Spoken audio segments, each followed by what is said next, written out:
Fox Sports. We are Fox Sports. We are LA.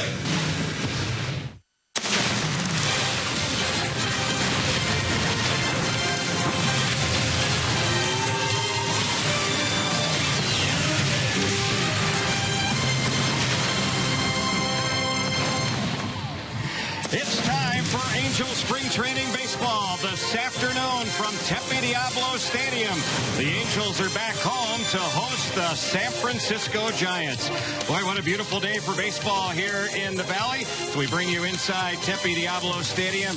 Terry Smith along with Jose Mota. And Jose, we have a very special guest with us. We want to introduce Angel fans to new general manager Billy Epler. He's to my left. Bill, great to see you. Let's talk a little bit about how things are going so far this spring. Get your impressions on how camp's advancing right now, a little bit more than a weekend as far as games are concerned.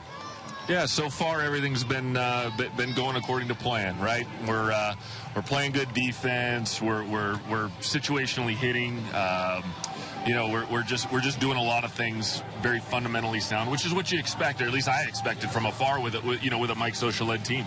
So it seems like there's one guy that involves all of that: base running, defense, power. That's Mike Trout. Now that you're on his side, what are your impressions of number 27? Wow. I mean, he is a special player. There is no doubt. I think whatever he wants to do on a baseball field, he has the ability to do. He has the athletic prowess, and just the intelligence too. The hitter intelligence in the batter's box that you see, and if you watch a ball get closed, hit out into the gap, he can really cover some ground and then close a lot of distance real quick.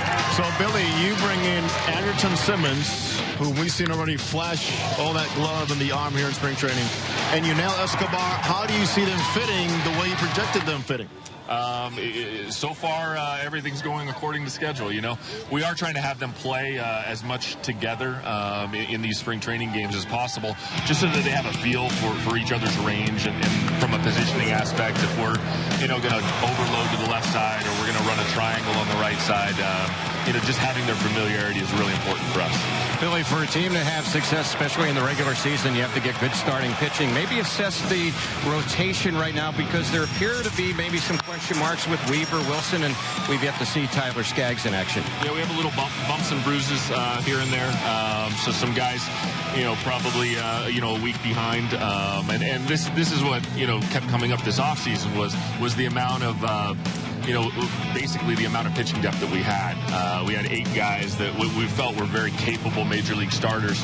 And right now, some of that depth's getting tested, but thankfully we kept it all in place. On the offensive side, Daniel Nava has certainly been impressive, and so has Ji-Man Choi. Yeah. Both of those guys they really have a professional at bat. They see the ball well out of the hands. They know what they can do with certain pitches. They don't try to do too much with a pitch. They're really good thinkers, and that's something I appreciate in a hitter. Toughest week is going to be, of course, the biggest test for you, the last week, the last few days to cut people. What are the fights that should be followed more closely right now? Obviously some spots at the back end of the bullpen. We brought in a lot of candidates, whether it's Diolis Guerra, who we selected in the Rule 5 draft, Javi Guerra, Cam Bedrosian's been pitching pretty well in my estimation. So there's a number of guys there, Al Albuquerque, that are all fighting for some spots there. And then also, you want to look for the back end of the position players. And I think you look at Ji-Man Choi, who we just talked about. I think we look at Rafael Ortega, who's having a really, really good camp right now. Also Jeffrey Marte and Todd Cunningham. So it's nice to have some candidates, and we'll see how it whittles down. Hey, I got to ask you in closing, you've heard all about the Mike Scioscia morning team meetings. You've had a chance to be in there for them. Give us your thoughts. Those are special. Who prepped me for them, actually, was Reggie Willits, right? Okay. So Reggie, because Reggie and I were together last year. So Reggie prepped me. He said, hey, you'll want to be there for those meetings, and they are special, and they're really good for camaraderie building. They're really good for the team, and a lot of the things that those guys are doing in there are for a good cause too. Where they're going to buy a bunch of toys and to drop them off at the women's shelter, so on and so forth. So they're pretty special. I'm glad to be a part of it. Billy, appreciate the visit with you here today, and we'll see how the next few weeks wrap up here in the Cactus League. Sounds good, guys. Thanks for having me on. All right, that's Angels' new general manager, Billy Epler. It's the Angels and the San Francisco Giants. We'll have the lineups and the start of the action next on Fox Sports West.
Trout sightings here around Tempe Diablo Stadium as Mike Trout and the Angels get ready in to take on the San Francisco Giants. Lovely day here in the Phoenix area, Valley of the Sun.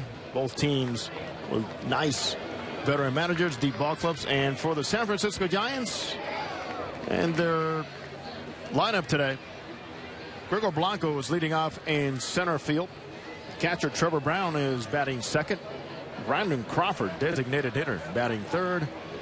Mac Williamson is in left field. He's batting fourth. Former Angel Grant Green, the Trojan, is at third base, batting fifth.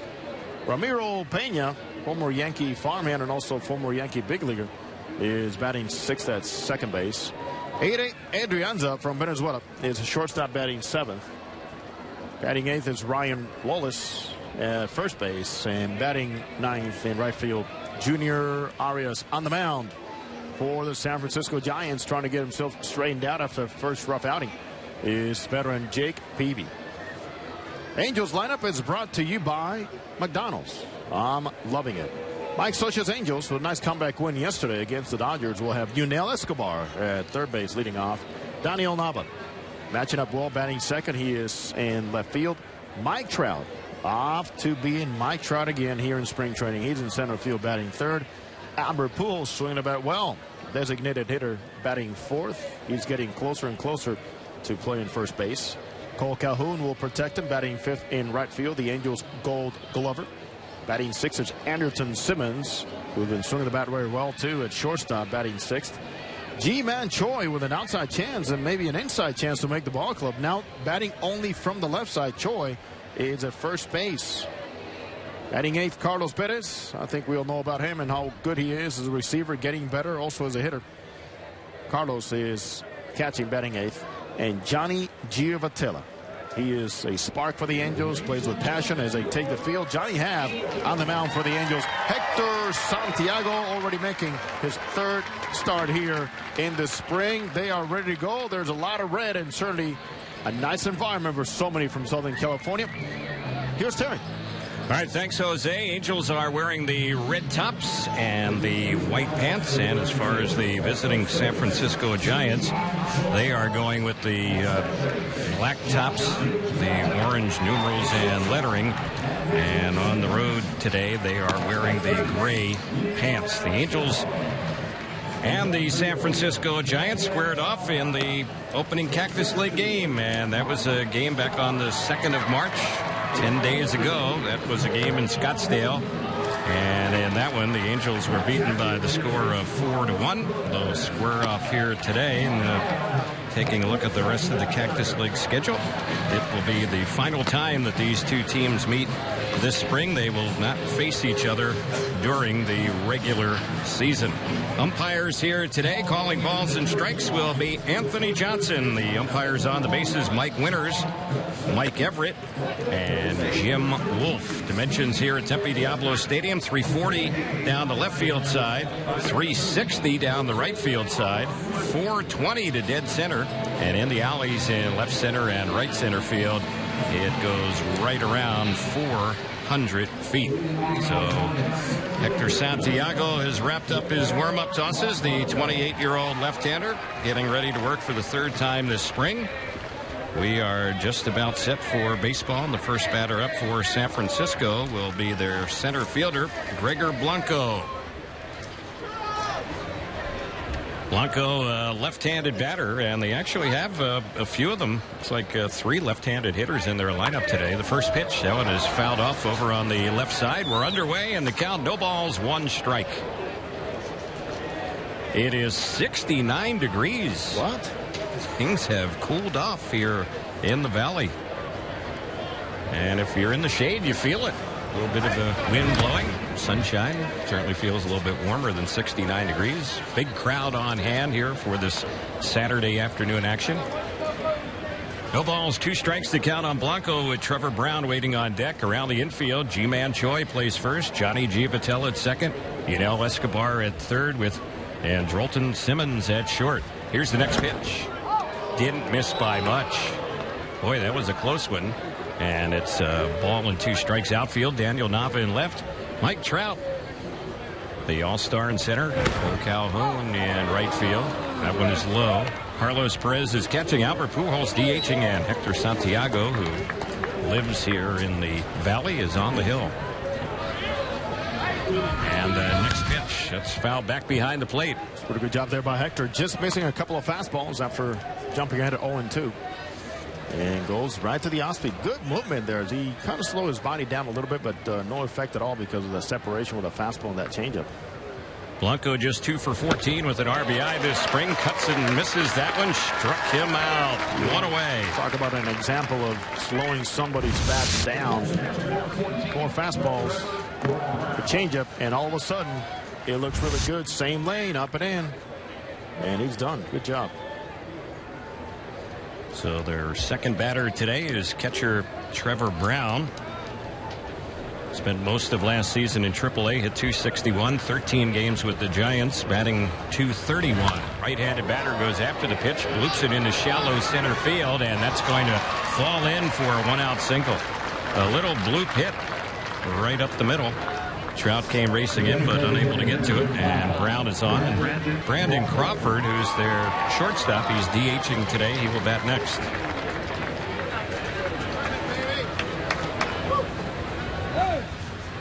Crawford has had 2 hits this spring, one of them a home run.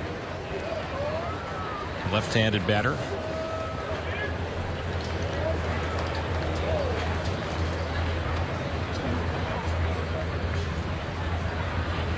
So the runner on at first base is Brown. Really not much of a threat to be on the move. Hector ready. Here's the first pitch. That's fouled back just to our left upstairs and out of play. So a little more input now for the outfielders with Ron Renicky sitting right next to Dino Ebel. And Renicky is directing outfield positioning in anticipation on many things. And we can see the communication going on heavily here between Renicky and Mike Trout. Here's the next one on Crawford. That's high. Misses. One ball, one strike. Santiago fastball, slider, cutter, changeup.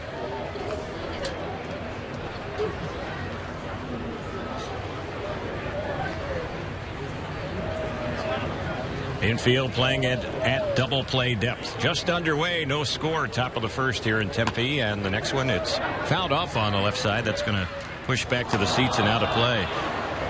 Brandon Crawford, who would have thought that at any given year in his career, okay, he would lead a ball club in home runs. And that was the story last year. He led the ball club with 21 home runs. Yep. Outstanding season. And you don't normally see a shortstop lead his team in homers, and that's exactly what he did last year. There's a pitch again, borderline, and it's called a ball, so a count 2-2. Hector stays with that approach where every fastball he's thrown has been that close when it's been a ball, and he's going to get way more strikes, which will obviously cut down the amount of pitches as they accumulate through the 5th and 6th inning.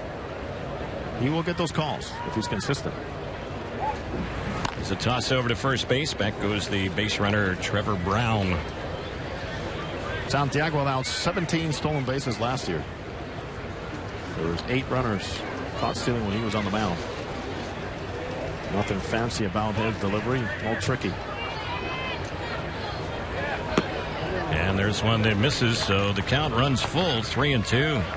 Giants played yesterday at Scottsdale, their home base in the Cactus League, and they had another sellout crowd. They've already had 4 sellouts in Scottsdale. They were beaten by a run by Seattle yesterday.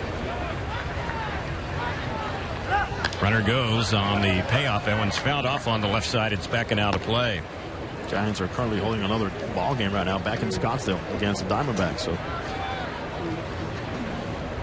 John's getting a chance to go out there and get some reps. Yep. Split squad day for them. So 3 balls, 2 strikes.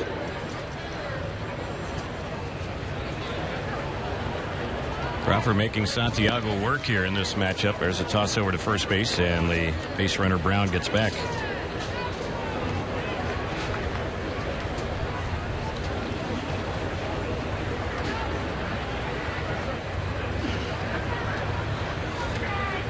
Hector is ready, and he delivers. Runner goes. That's lined in the gap in right center, and that's trouble. It's going to bounce all the way out to the wall. Going into third, being waved home is Brown. He'll score easily. Crawford hustling for 3, and he has a pop-up sliding RBI triple. It's 1-0 San Francisco. So that one hit in between Calhoun and Trout, and it got all the way out to the wall on several bounces. That is just a good piece of hitting all the way around there by Brandon Crawford, working the count and allowing Santiago to have to force him into the zone. Nice flat swing, and Crawford, when asked about his success last year, he says it was about trying to hit the ball hard and trying to hit the ball hard up the middle. Prime example right there. So now the Angels have brought the infield in, trying to cut down that runner at the plate. Here's the pitch, and that is up and in on Mac Williamson, who's playing left field for them. He was with the Giants briefly last season, 10 games. Put some pretty good numbers on the board. AA and AAA last year, drove in 73 runs. And he takes a strike on the outside corner.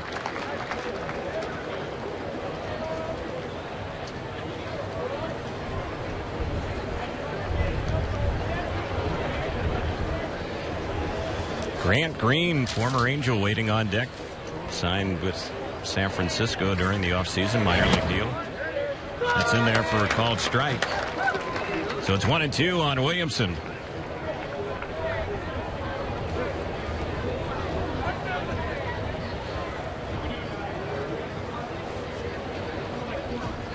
Santiago backing off the rubber, and stepping out of the box is Williamson.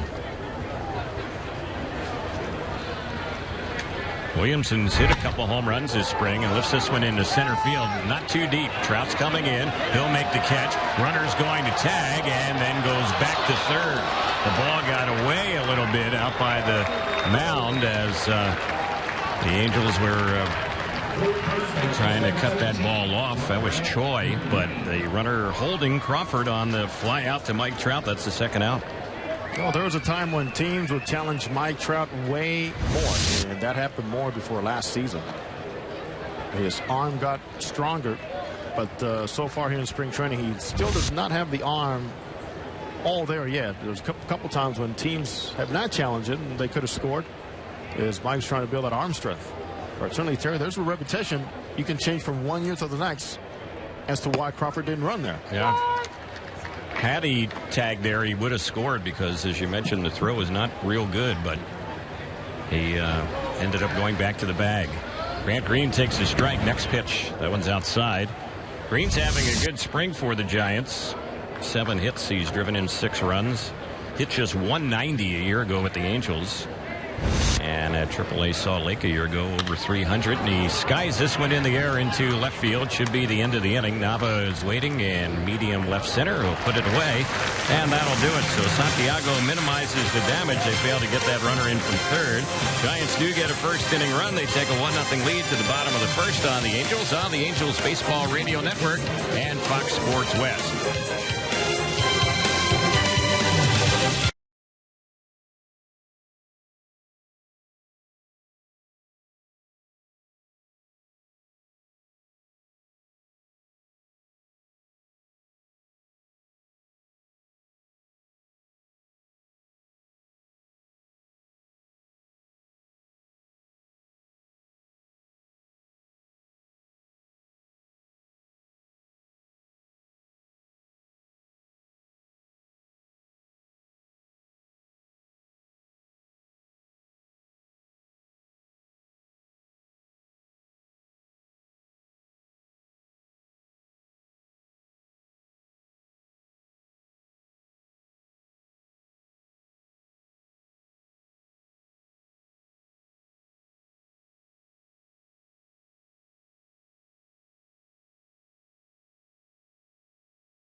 Fans, don't forget you can become an Angels season seat holder to enjoy exclusive benefits and the same seats all season long at the greatest value. Visit angels.com/season seats for more information. So batter number 1 for the Angels today is Yunel Escobar, the third baseman, as he digs in against 34-year-old Jake Peavy, who's had a rough go so far this spring for San Francisco. And the first pitch taken by Escobar, it's low, ball 1. Peavy's had 2 starts. He's given up 14 hits in 4 2/3 innings, 7 earned runs. Here's the next pitch. That's waved at and missed. 1-1. Escobar chased one way high and outside. As we know, we're talking about that before the game. Then I looked at Johnny Cueto, 1 start, ERA of 33.75. Johnny Cueto allowed 5 earned runs in 1 1/3.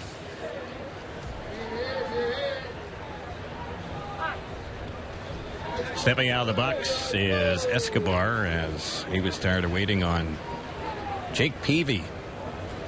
Peavy is 3-time All-Star. He's also won a Gold Glove in the past, and he takes that one low. He's also a former Cy Young Award winner.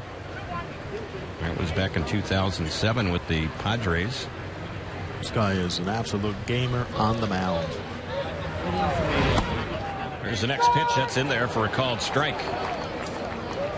Yeah, well, they know they're going to get from Peavy is obviously they're not asking him 33, 34 starts, but Terry just space him enough, keep him strong enough, and keep him healthy enough so he is a factor for them here in 2016. 2-2. Tried to pick on the outside corner and missed. So it's a full count. That was a pretty good running fastball there. It might have cut by accident.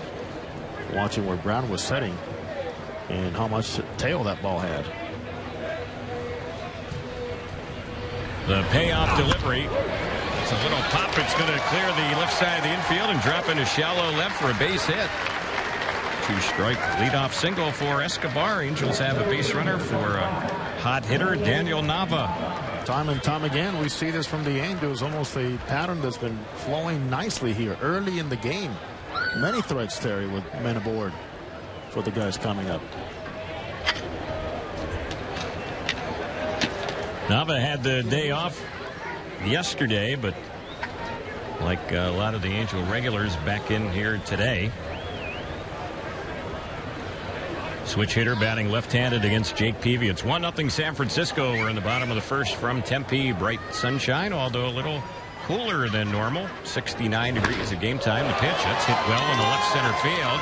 Chasing after it, though, is the left fielder, and making the grab is Mac Williamson.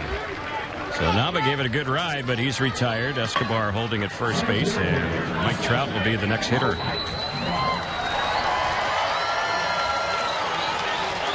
As Trout gets announced, he gets a very warm round of applause. What a nice crowd here today. Yeah, this looks like standing room only, and we should have over 9,000 here today. Angels starting a little Cactus League homestand. Rangers here tomorrow afternoon. Reds are here Monday. Seattle here on Tuesday.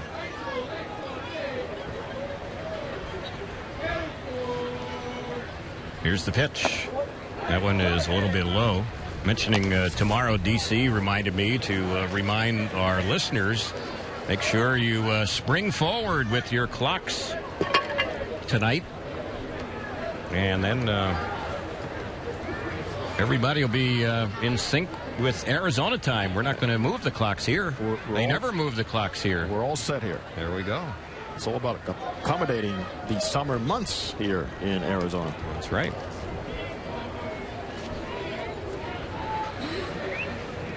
Here's the pitch. Trout hits one a mile high into center field. Waiting for it to come down is the center fielder Blanco, and he makes the grab on that one. That ball really hit high in the air. That's the second out. Mike knows he just missed it. And the reason he missed it, of course, is because there's a savvy guy on the mound that knows how to trick you and put a little extra movement downwards, sideways, and sometimes just a little enough miles an hour to get your timing distracted. So here's Albert Pujols. Albert 3-for-11 this spring with 2 runs batted in.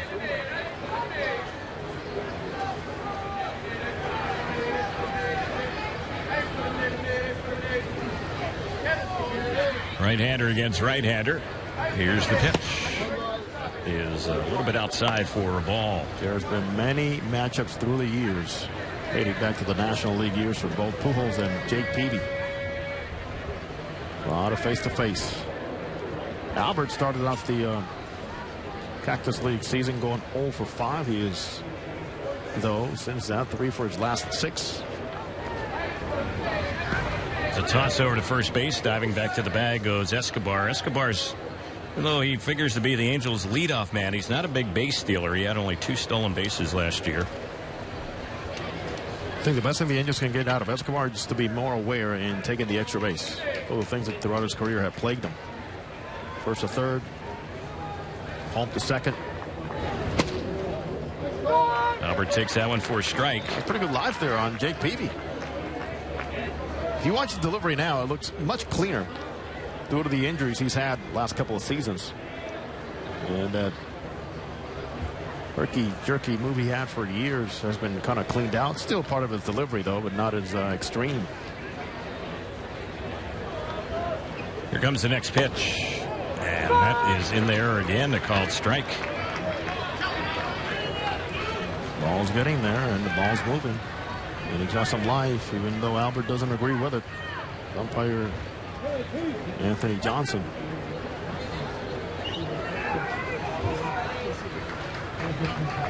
So 2 strikes to count on Pujols. Toss again over to first, and back goes Escobar.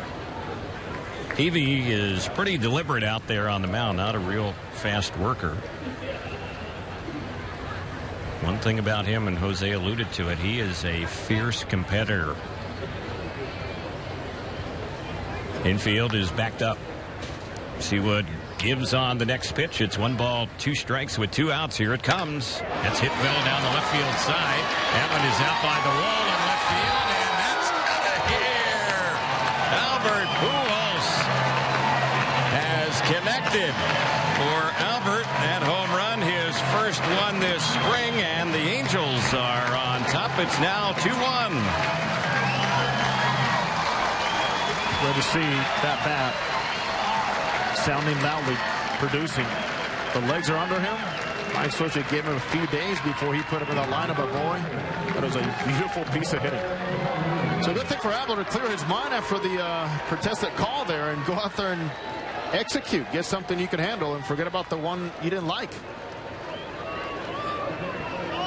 Second home run that Peavy has given up this spring. We mentioned he's had some difficulty so far this spring. Cole Calhoun, the next batter, hitter number 5 in the inning with the Angels up by a run, and Calhoun takes the first pitch for ball 1. Like in yesterday's ballgame against the Dodgers, another big 2-out home run. Yesterday came from Giovanni Soto in the first inning against Zach Lee. Next delivery in there for a called strike.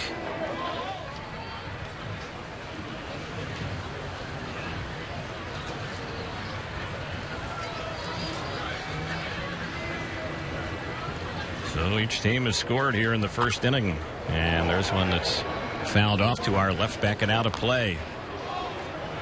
Couple strikes now on Cole Calhoun.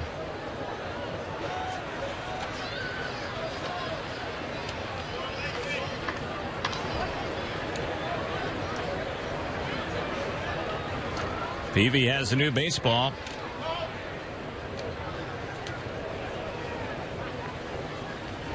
Tired of waiting on him is Cole Calhoun. He backs out of the batter's box.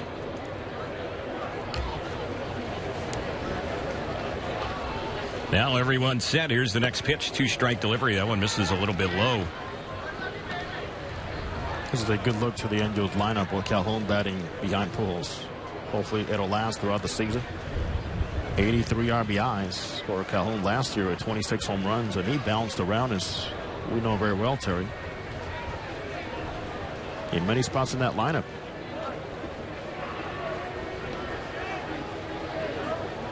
Now Cole Calhoun kind of linked in a way to Daniel Nava. If Nava can keep things going here this spring, he could end up being the Angels' number 2 hitter. That is the most ideal look, for sure. We're not going to sacrifice Calhoun's potential power by having to use him also as a table setter for Trout and Pujols. It was, as was the need last year, only because there's so poor production and inconsistent production offensively all throughout. Calhoun was a guy Mike Swisher went to. Leadoff, second, fifth, sixth, it didn't matter. Here's the next delivery. It's grounded on the right side. Nice stop there by Pena, and he will throw out Cole Calhoun. That's how the inning will end. The Angels get a 2-run homer, though, from Albert, and have a 2-1 lead as we go to the second on the Angels Baseball Radio Network and Fox Sports West.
Ramiro Pena, the first batter up for the Giants, takes that one for a strike from Santiago. It's 2-1 Angels, and this copyrighted broadcast presented by Authority of Angels Baseball may not be reproduced, retransmitted in any form. The accounts and descriptions of today's game may not be disseminated without the expressed written consent of Angels Baseball. Here's the 1-1 on Pena. And it's grounded sharply right over the first base bag. It's a fair ball as it rolls down the right side. Pena is going to go for two. Throw by Cole Calhoun will be cut off. And that will be a leadoff double.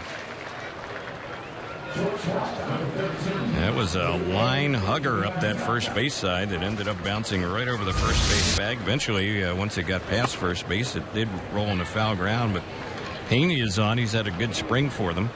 And Adrianza will be the next batter. Well, he went out there with the idea of protecting the outer half, staying back, using the hands, and that ball pretty much shot up that line on the right side. So Santiago has faced 6 batters so far today, and 3 of them have hits. Here's the pitch.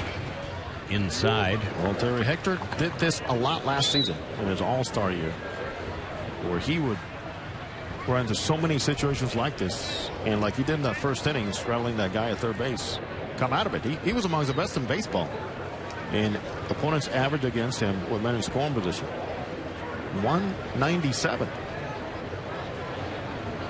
The best in baseball was Wei-Yin Chen with Baltimore, 170 average against him with men in scoring position. It's one of those things that, you know, you go to it enough and at some point it's going to catch up with you.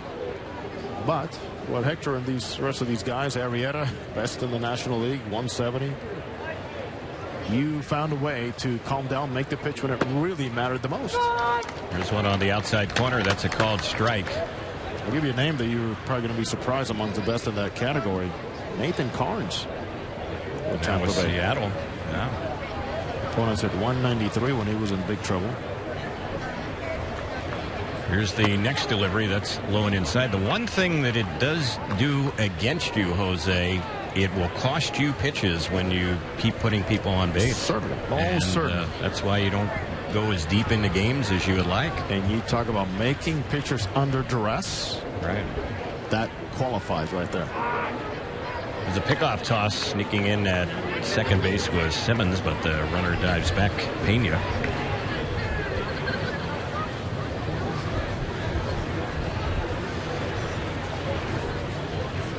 Since we gave you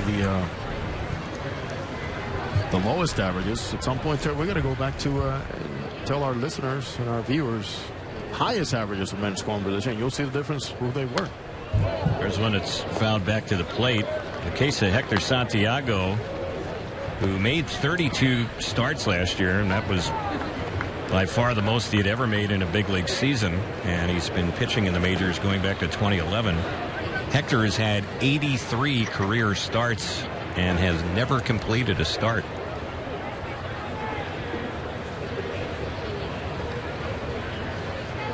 He's set. It's a full count here, and the payoff delivery popped up on the first base side, a foul ball. The catcher Perez is going after it, but that one's going to drop right in the Angels dugout. So staying alive is Adrianza. And it's still a full count. Not easy to close games when you are close to 100 pitches after 5 innings. And that's what Hector has run into so much in his career. So last year, Mike Swisher gave him a longer leash, you know, to go out there and prove that he's more than a 5-inning guy. He can go beyond 100 pitches. So little by little, hopefully he'll continue to use that knowledge and use that stamina later in the game to stay there longer. Payoff lifted into right center field, and that's going to fall in for a base hit. So they'll have him at the corners. The runner at second, Pena wasn't sure whether or not that ball was going to be caught for him. While it looked like maybe it would stay up in the air long enough, but Calhoun was not able to quite get to it. It falls in between him and Trout in right center field. A base hit for Adrianza. Pena's 2 on. Yeah, Terry, pardon me. Pena's thinking that ball's in the air a long time. The ball carries well here in Arizona. We understand the reputation following Calhoun and Trout, so he played it in the safest way possible. What he did not look at is where Calhoun was. And Calhoun was cutting across, not just cutting in, but cutting across the field to get to that baseball. So Hector's in some trouble here with nobody out. Ryan Lawless is the batter. 5 games with the Giants a year ago, and he cuts it. That one fouls it back behind the plate. He's gone just 3 for 16 this spring. Had a solid year at AAA last year. He hit .330, but with the Giants in just 5 games a year ago, under 200. Here's the next pitch. That's outside on him. Giants have not brought a whole lot of their regulars here today because they have another game going on at their home base, Scottsdale. They're hosting the D-backs in a split squad day. Here's the next pitch. In there. So it's 1-2 on Lawless. Even the coaches will be Steve Decker as a third base coach. He's usually the assistant hitting coach.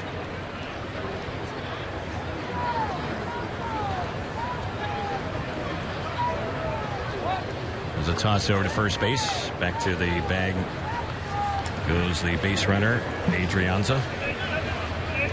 Junior Arias, who's playing right field for them. A player who has yet to get out of A-ball. 7 years in the minors. He's waiting on deck. And there's a cut and a miss. Nasty pitch there. Outside and down on strikes goes Lawless. So that's the first out and the second strikeout of the day for Hector. There goes Hector. Taking care of the bottom of the order the way he should be. Ryan Lawless able to reach on that nice short slider. Nice late tail on it. So Arias, who's 24 years old, a guy who can run. He had 37 stolen bases last year in A-ball. He will be the batter.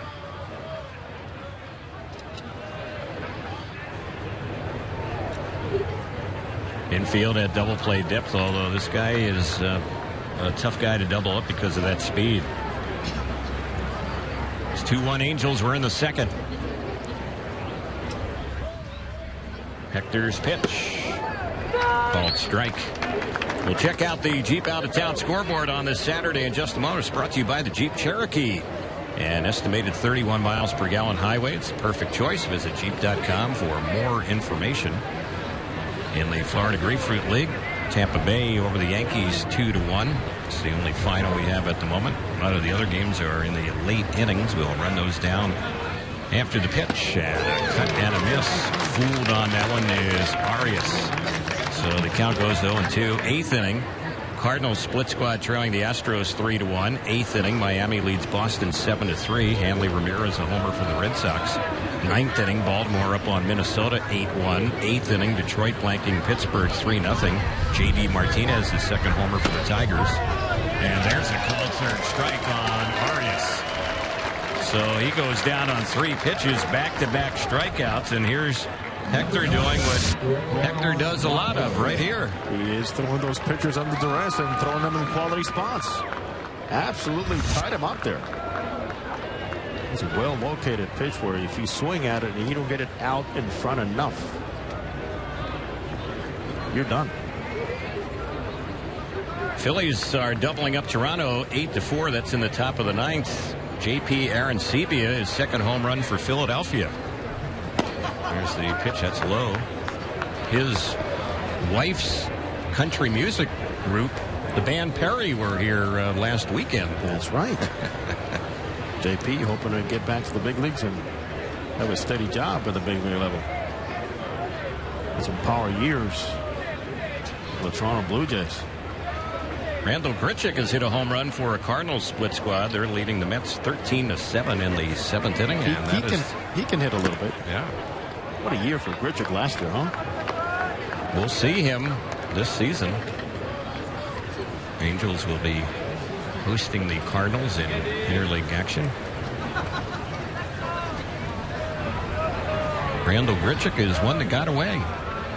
He's a good one. Former Angel farmhand. Former first-round pick. Big to head of Mike Trout. Yep. He's certainly making a nice case for himself on the offensive side with the speed and the power he's displaying over in St. Louis.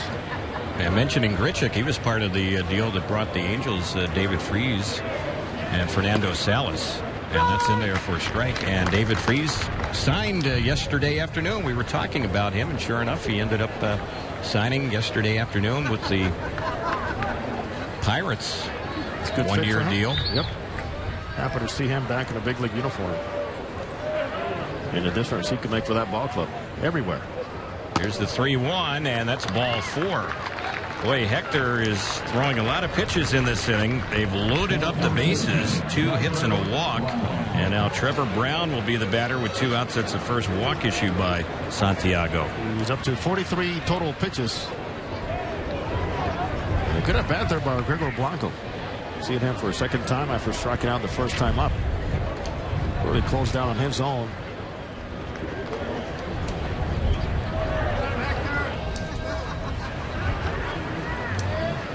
So Hector's first pitch with the bases loaded, 2 outs in there, a called strike. We get to the bottom of the second. Simmons, Choi, and Perez against Peavy.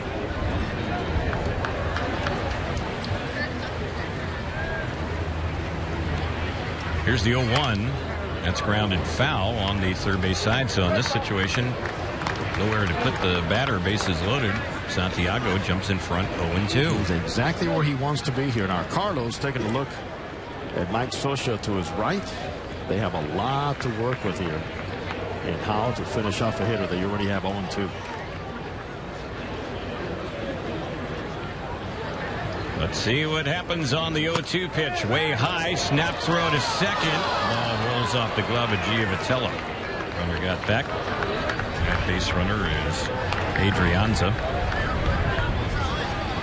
1 ball, 2 strikes on Trevor Brown. Adrianza had a huge secondary lead on a play. The Angels were alerted by somebody on the bench. Risky. You got to pick your spots during the regular season if you decide to do that. Here's the 1-2 pitch. Bounce down the third base side. It skips off of Escobar. 1 run will score. 2 runs score. They have them at the corners. But that was one right there that if Escobar fields the ball, he just has to put his foot on the third base bag for the force out to end the inning. A costly error there. 2 are in, and the Giants are back on top. They lead it 3-2. There's one he'd like to get back, and this ball pretty much ate him up. Not hit very hard. At the last minute it came up. It seems like Yunel didn't expect that ball to get on him so quickly. And it's much different here under the sun in Arizona as the infield gets hard, and those cuts with the grass and the dirt meet, they could really get on you quickly. He got eaten up. So the lead is seesawing back and forth here in the first couple of innings. Crawford just chased a high one there for strike 1. He is the 7th batter up in the inning. Well, Santiago deserved a bitter fate here in this inning. Runs against them are unearned, but they're on the board.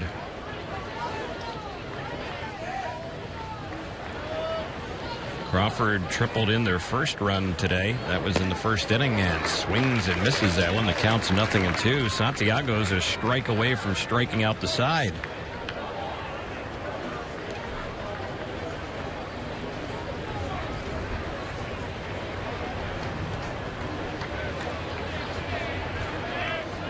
Lefty-lefty matchup. And a toss over to first, and back goes Trevor Brown. Oh, besides the fact that it's going to, of course, cost the Angels here a couple of runs, it's also going to cost Hector Terry a few more pitches. Yeah. That error. As he has a target of around 60 pitches today. He is now at 49. And that one is outside. 1-2. And I'll tell you what, the other thing, too, is as a defensive player, Terry, Escobar, it's not a good feeling. We know you were that close. You didn't make the play. Maybe the ball got eaten up. Maybe there was a bad hop here and there, but certainly it's you thinking I could have gotten him out of here. Yeah, that was a ground ball there that he wouldn't have even had to make a throw on. He could have just touched third, as I mentioned, for the force out. There's the worst feeling in the world. It's all on you right now. But, you know, the only people that doesn't happen to, the people that had never played baseball. If you've been on that field, you've had that feeling. The 1-2, and it comes in and hits him. So that's going to reload the bases. That comes on a 2-strike pitch. So you just look at the last 5 batters here in this inning. None of them have had hits, but the last 3 have all gotten on base without a hit. For the Giants, your thought is here offensively, we're 1 hit away from really making this perhaps his last inning. As Charles Nagy makes his way to the mound, talk to Hector. And here's the other thing to guard against, Terry, is you cannot let things like somebody not making a play get in your head.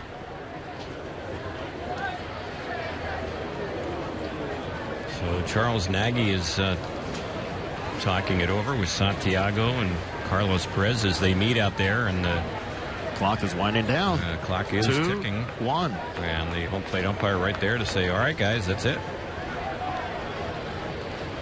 We had some other Angel pitchers working out earlier today, right? Good news. C.J. Wilson threw a bullpen over in the right field bullpen. And Tyler Skaggs facing some live hitters in the backfields. Yeah. So the batter now is Williamson, and he takes ball 1. 1 ball, no strikes. Also news on Jared Weaver, who continues to come out here with his teammates and go through the drills. Is still he is going to be examined by a specialist on that issue with his neck.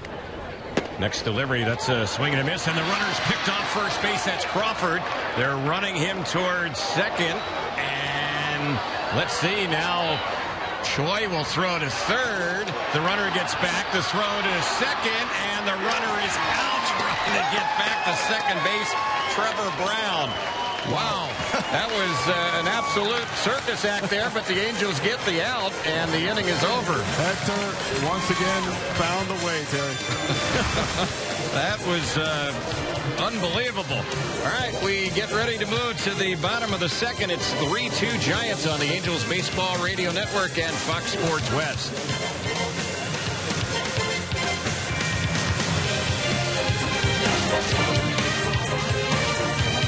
Heffernan Insurance.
A lot of action here in the early going. We go to the bottom of the second, 3-2 Giants. Each team has held at least one lead in this ball game. Well, Terry, that last play was enough of action right there for a full inning. Yeah.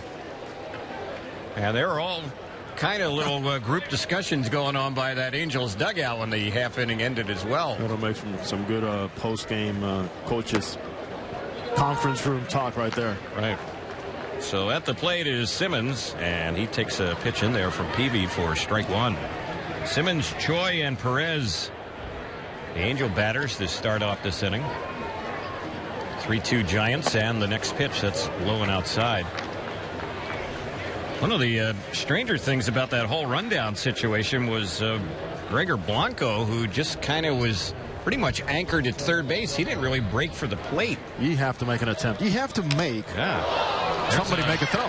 Shot down the left side by Green, the third baseman. It rolls down in the left field corner, and going into second base with a lead-off stand-up double is Simmons. Angels have the tying run in scoring position. Well, his bat is picking up. How nicely. He got it off the end of the bat, but stayed through his zone just enough to keep it fair and to get enough, just enough for the barrel on the baseball. Anderson has been spreading the ball around pretty much all spring long now. Much better approach all the way. So Peavy has faced only 6 batters so far, and he's given up hits to half of them. Here's G-Man Choi. Dude, that's some good wood. You break that bat, and that ball rolls all the way out to about 320 feet. That's good wood, or you're very strong. Here's Choi set to bat. First pitch, he goes after it and pops it in the air towards the left field line. Long run for Williamson. That ball drops in, a bloop hit into left field, very tight to the line. Going from second to third is Simmons. He wasn't sure whether or not the ball would be caught. That's why he didn't score on it. But the Angels have back-to-back hits. They're threatening, and here's Carlos Perez. See, Simmons does a good job, even though that ball's in the air a long time. Well, he knew exactly where the left fielder was playing. He knows how tough it is here with the sun. Sometimes that wind blowing. Played it safe, but he advanced.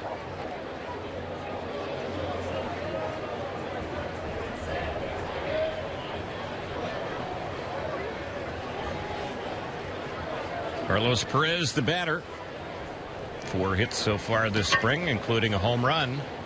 Here's the pitch. That's a low and misses outside. Want to remind you, Experian, let's get serious about your credit. Go to Experian.com today. These are situations that I'm going to tell you are going to follow Carlos Perez a lot this season.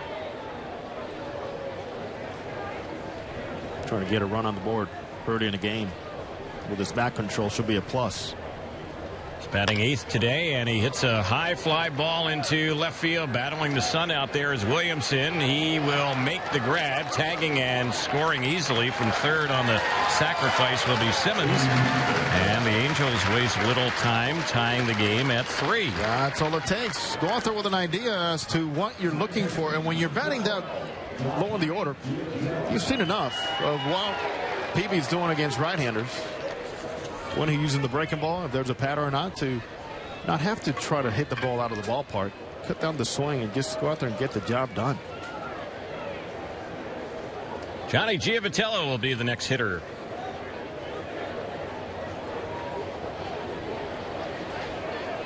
Johnny's 4 for 19 this spring. Right-hander against right-hander. Giavitello, the 9-hole hitter, and Escobar, the leadoff man, waiting on deck. Here's the pitch. Low. 1-0 the count. I think you know how much I like Johnny leading off, right? Angels record, Johnny leading off last year, 26-13, averaged as a team 5 runs per game. But Terry, when he batted 9th last year, he hit .322 with a .376 on base percentage. And the way the line is structured right now, what a plus that would be to have him in front of Escobar. There goes the runner, and there's a base hit into shallow left field for a base hit. So Giavitello has the 3rd Angel hit here in the inning.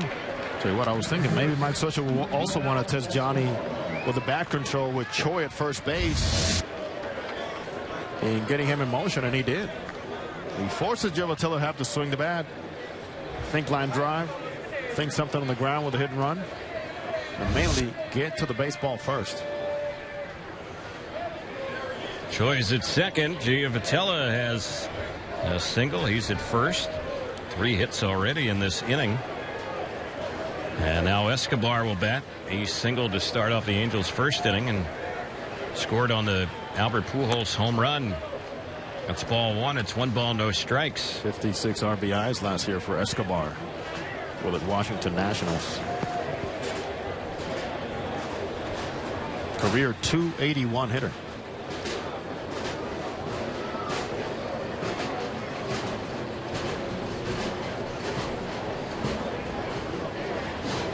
Peavy checking second. His delivery. That's a strike on the outside corner. It's been a wider zone from Anthony Johnson. Hitters should know by now. We see a look of disgust there by Yunel. As we saw earlier with Albert Pujols, who eventually ended up connecting for the 2-run homer after what he considered a questionable call.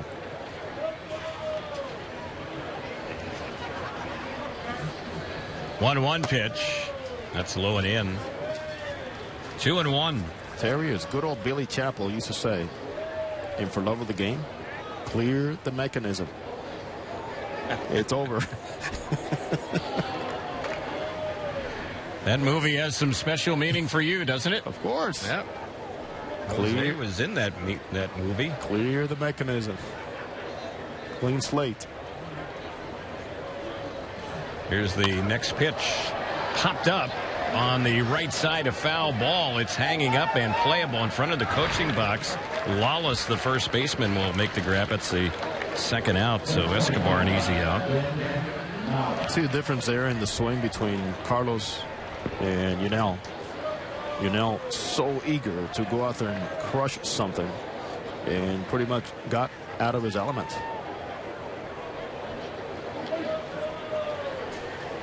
Daniel Nava, who flied out to left, will be the next batter.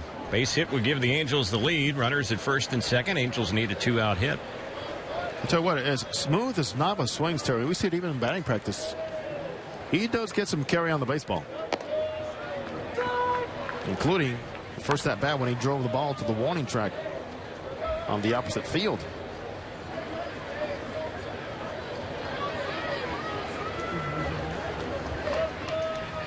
One ball, one, no strikes, the count here on Nava.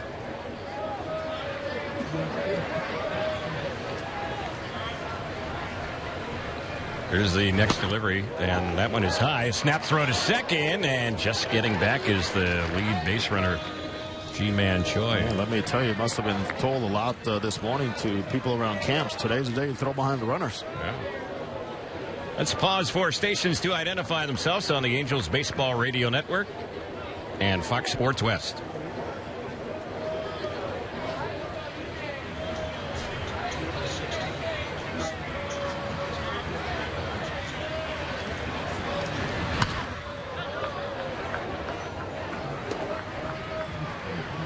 Nava just fouled one off on the left side. That's going to get back and out of play.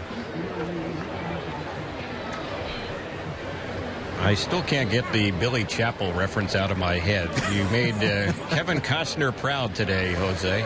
Oh, man, it just made me think. The many times that I failed plenty as a ball player, and I remember the many times that one pitch got in my head where I couldn't finish the at-bat. You know how many times you were told, forget about that one pitch, you still have an at-bat left. It's not that easy to do for some. 1-2 pitch. And that misses a little bit high.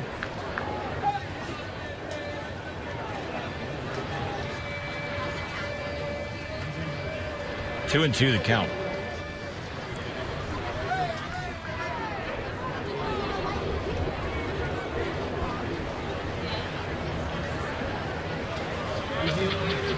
Peavy's next delivery, 2-2, fouled off. So it's 3 balls, 2 strikes. Jake Peavy will be a free agent at the end of the season. Mentioned he's 34 years old. And he's a guy, Terry, that he understands where his career is, where he fits into the San Francisco Giants structure, and happy to be on the field, really. Had a lot of back issues over the years. He had a share of injuries. Pitched 110 innings last year.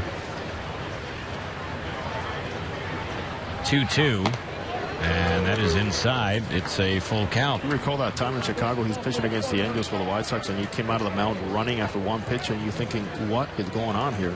You know, holding his arm and You're thinking that did it come out of the socket or what happened? Right.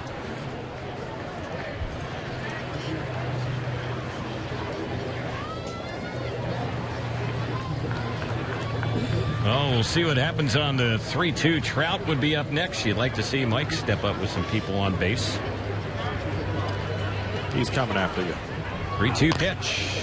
And that one is fouled off. One thing we've seen from Nava, he has been having a lot of quality at bats. Obviously, the batting average this spring illustrates how well he's hit. But he's also had some long at bats. He's seeing a lot of pitches per at bat, which is what Nava does when he's healthy. In his career, averaging around 4 pitches per plate appearance. Saw him have one with 12 pitches here a few days ago. Nava, an undrafted player coming out of college. Here's the pitch, and that is ball 4. So that's yet another quality at bat, and it also gives Trout an opportunity to step up with runners everywhere. First walk given up by Peavy. Trout flied out the center his first time up. And of course, Angels fans see this scenario presenting itself. They have one thing in mind. By the way, what's a Trout net? This happened last year, remember? Hit a salami into the Trout net. Trout got under one his first time up and hit a mile-high shallow fly ball to the center fielder Blanco, and here he takes ball 1.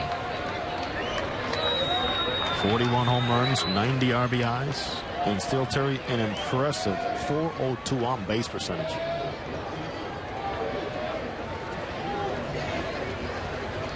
Angels have runners everywhere. It's a 3-3 game. We're just in the bottom of the second. Trout trying to get a hold of something here, and the pitch, and he pops one up again into left center field. Williamson is the left fielder, and he'll make the grab on that one, and Trout is retired. So that's it for the Angels, who have to settle for the 1 run here in the bottom of the second. It's 3-3 as we head to the third on the Angels Baseball Radio Network and Fox Sports West.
Third inning we go.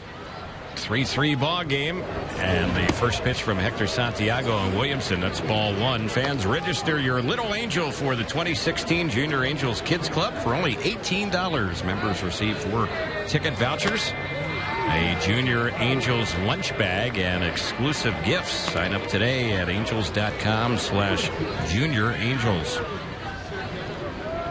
Williamson just fouled one off on the left side, so it's a 1-1 count on him. Both of these pitchers have had to work out a trouble here today. A lot of base runners. Each team has scored in each of the first 2 innings as we begin the third, and there's ball 2. 2-1 on the right-handed hitting Williamson, who flied out his first time up. Takes that one for a strike. 2-2. So it's pitch number 57 for Hector Santiago. We already see a pitcher getting loose in the Angels bullpen. And here's the 2-2. Swing and a miss. Struck him out. Hector's picked up some strikeouts today. That is number 4. 1 gone, and here's Grant Green.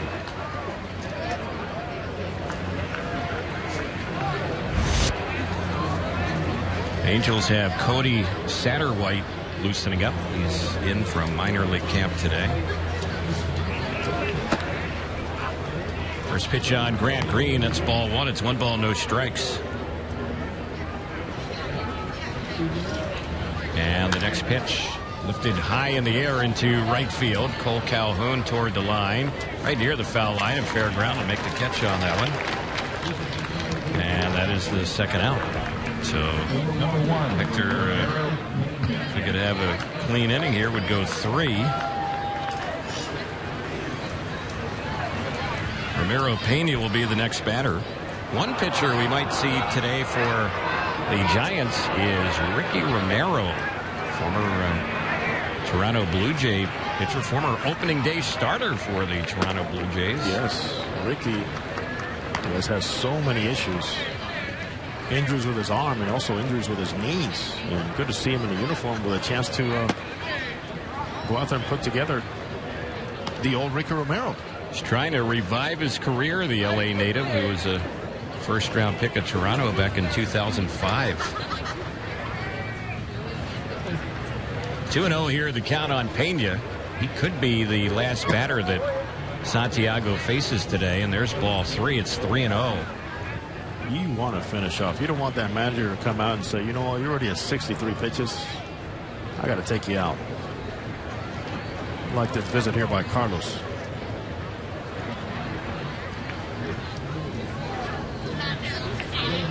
So 3 balls, no strikes. Pena has doubled and scored. Next delivery in there. He moved off the plate. Sometimes it's simple as, hey, you're dropping your head when you're coming home. Just follow my target. Let's get it done. Hit it. And there's one that's fouled off by Ramiro Pena. Look at Pena. He has the bright orange shoes on today. It's a good day to wear those, man. Also see Brandon Crawford's. He's got a little gold shine on him. Here's the 3-2 payoff. He walked him. It was inside. And sure enough, Mike Scioscia gets up, and that's going to be it for Hector Santiago. So his day is done. Second walk for him today, and that will be the last batter that he faces. We have a break in the action. Angels will go to the bullpen. We mentioned the pitcher from minor league camp, Cody Satterwhite, who we've seen this spring, will likely be coming in to replace Santiago. We'll take a break. It is a 3-3 game pitching change here in the third with 2 outs on the Angels Baseball Radio Network and Fox Sports West.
Cody Satterwhite is the new Angel pitcher. He will come in here in the third inning with 2 outs, a runner on at first base. We'll give you Santiago's numbers in just a moment. Here's Satterwhite's first pitch, and it's hit high in the air into center field. Mike Trout is circling under, waiting, and he will put it away. Satterwhite comes in, throws 1 pitch, retires the batter Adrianza, and that will end the inning. In the inning, no runs. They had no hits, a walk, no errors, and they leave 1. Bottom of the third is coming up. It's a 3-3 game. Angels and the Giants on the Angels Baseball Radio Network and Fox Sports West.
Bottom of the third, 3-3 the score. Angels fans enjoy Angels spring training right here in beautiful Tempe for as low as $15 per seat. Visit angels.com/spring to purchase your tickets. First batter is Albert Pujols, and the first pitch misses for ball 1. Albert hit a 2-run homer. Will be followed by Cole Calhoun and Drolton Simmons.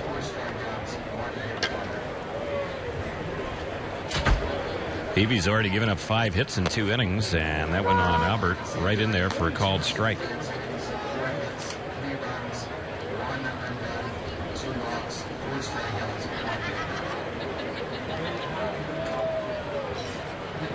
And the 1-1 pitch, cut and a miss. Off speed, fooled Albert.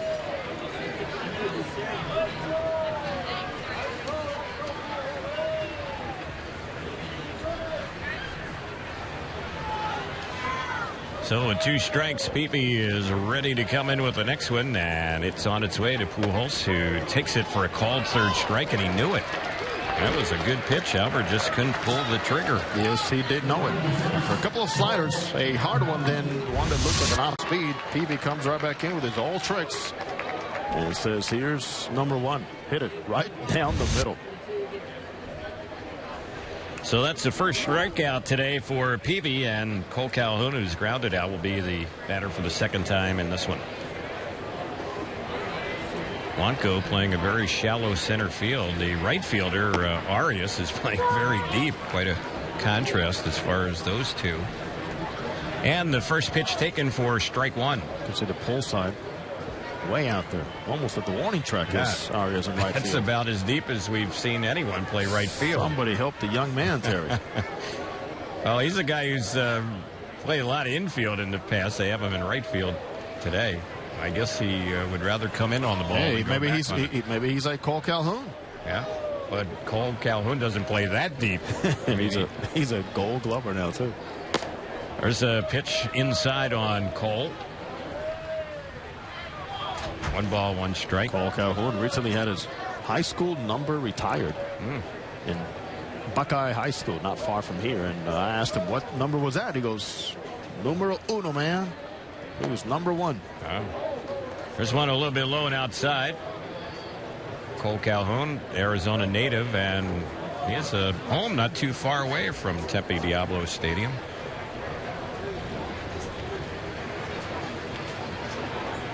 Here's the next pitch. Cuts it Ellen and fouls it back behind the plate. Good to see a healthy Cole Calhoun. A couple of years ago, just derailed by injuries, eventually ended up having surgery. The hamate bone was an issue. And Terry, because of that, somebody named J.B. Shuck snuck in. That's right. He made the Angels roster.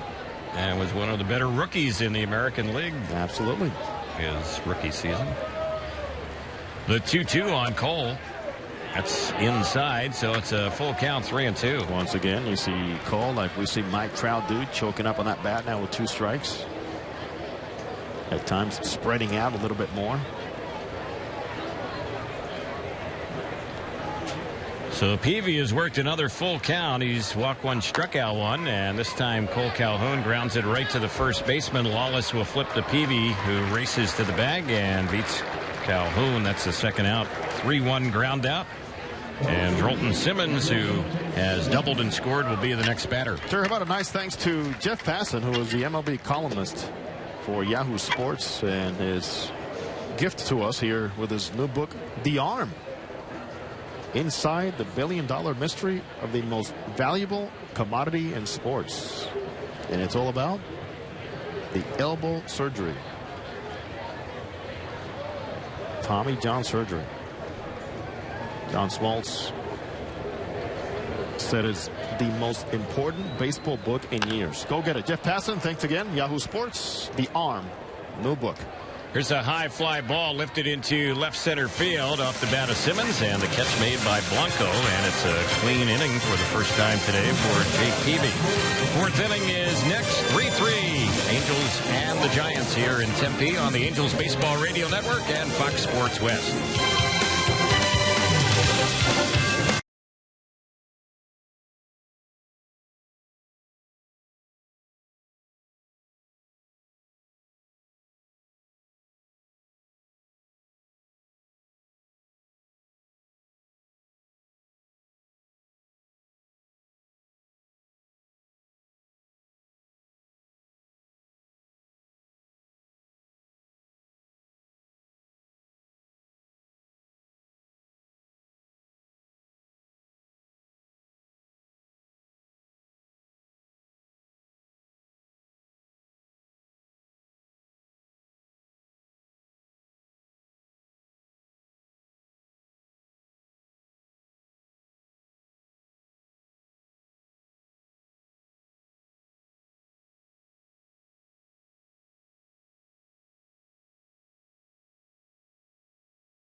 Here in the top of the 4th, the Giants get ready to bat.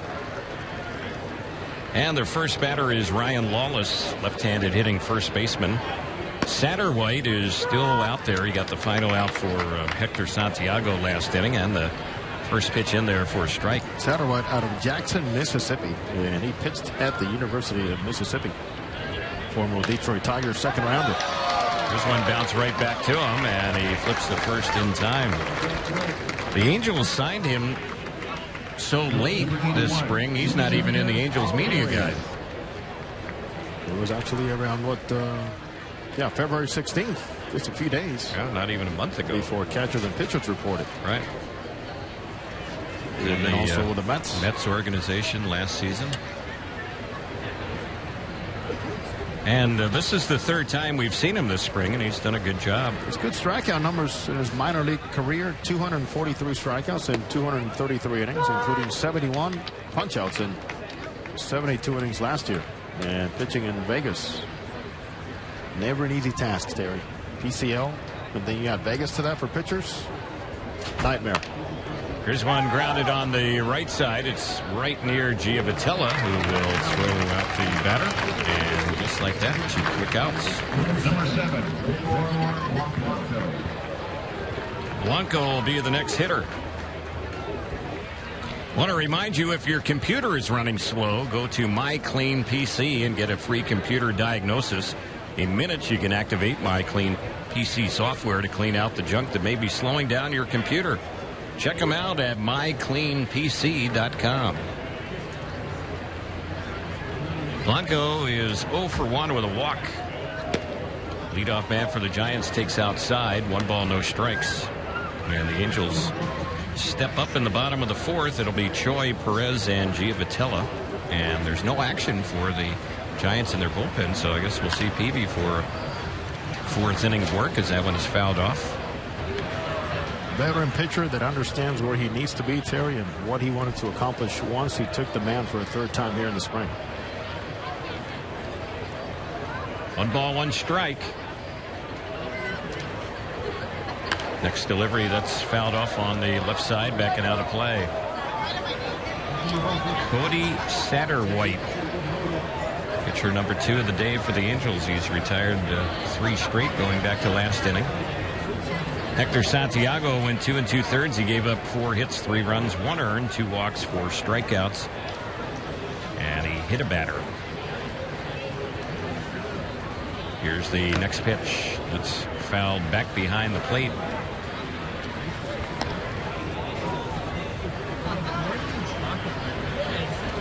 Some of the other pitchers we might see today for the Angels, Joe Smith is slated to pitch today. Mike Morin is on the board as well. Now Albuquerque could see some action. The Guerras might pitch today. The Guerras have both looked pretty good. Mike Scioscia pretty impressed with both Javi and Deolis. Yeah. 2-2 the count. We both had a chance to interview Angels general manager Billy Epler today for our television open, and remarkable how he's instituted a philosophy and has a vision for this ball club and organization overall. Here's the 1 hopper. It's hit to Johnny Giavotella. He will throw out Blanco, and nice job by Satterwhite to clean top of the 4th inning. We go to the bottom half of the inning, and it's a 3-3 ball game in Tempe on the Angels Baseball Radio Network and Fox Sports West.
Ji-Man Choi, first batter for the Angels. He's playing first base today.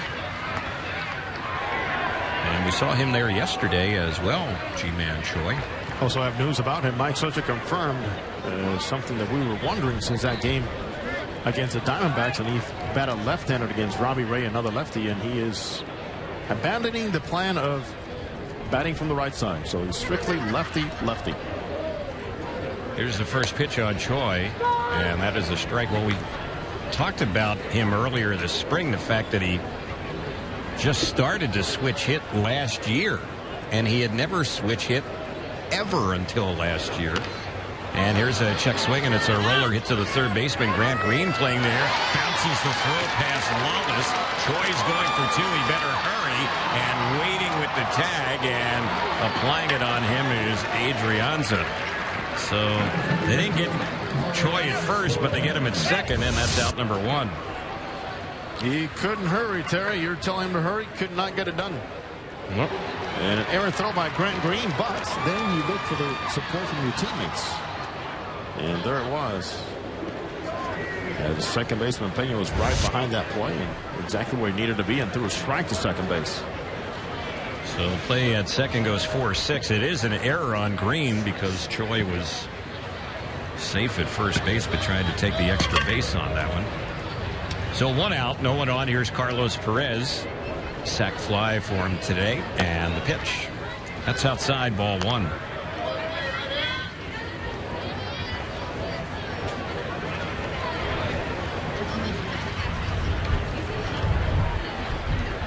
Infield is back. Outfield is shading Perez a little bit the opposite way. Here's the pitch, and that's inside. One thing, Jose, this kind of came to mind. We haven't seen a whole lot of shifting going on in the Cactus League. Not as exaggerated as one might think.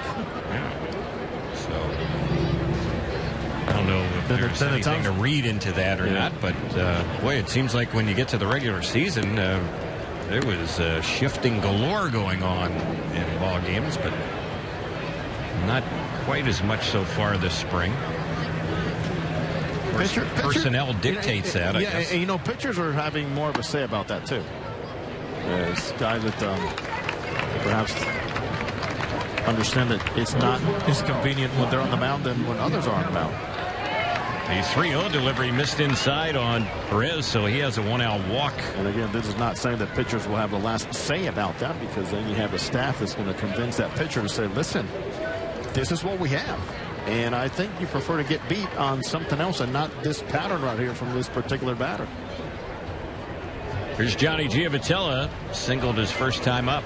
3-3, bottom of the fourth. Giants getting more action in the bullpen as Peavy might be nearing the end of the line here in this one as far as how many pitches they had scheduled for him. This is his third start this spring, so he was somewhere in the 60 range or so.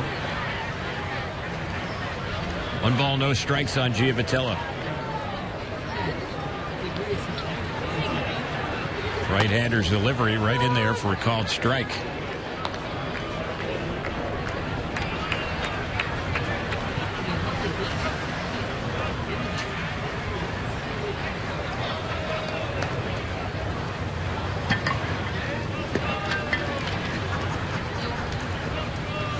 Not much of a breeze when we got started today. 69 degrees, a little bit cooler, but next week, around the middle of the week or so, it's going to heat up again. They're saying it could be right around 90 degrees by midweek. Well, just make sure you tell Mark Gubicza he's on his way here. Here's the next pitch. Smack to the shortstop. Might be two. Flip to second. Relay to first. It is a double play, and that's how the inning will end. 6-4-3 on the twin killing, and that'll do it for the Angels, and probably be it for Peavy in the ball game. He's probably going to go just 4 innings as it turns out. We are headed now to the 5th. It's a 3-3 game on the Angels Baseball Radio Network and Fox Sports West.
Joe Smith will be pitcher number 3 of the day for the Angels. He replaces Cody Satterwhite, who retired all 4 batters that he faced.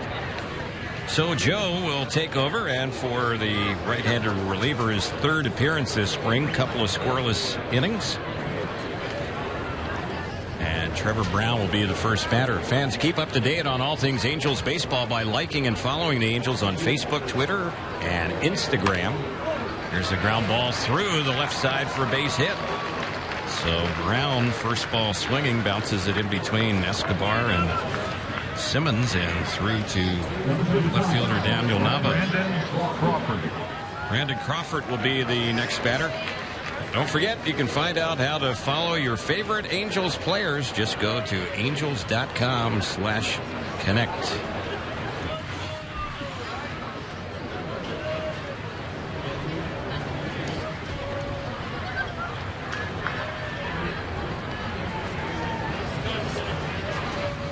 Joe Smith's first pitch. A little bit low. It misses for ball 1.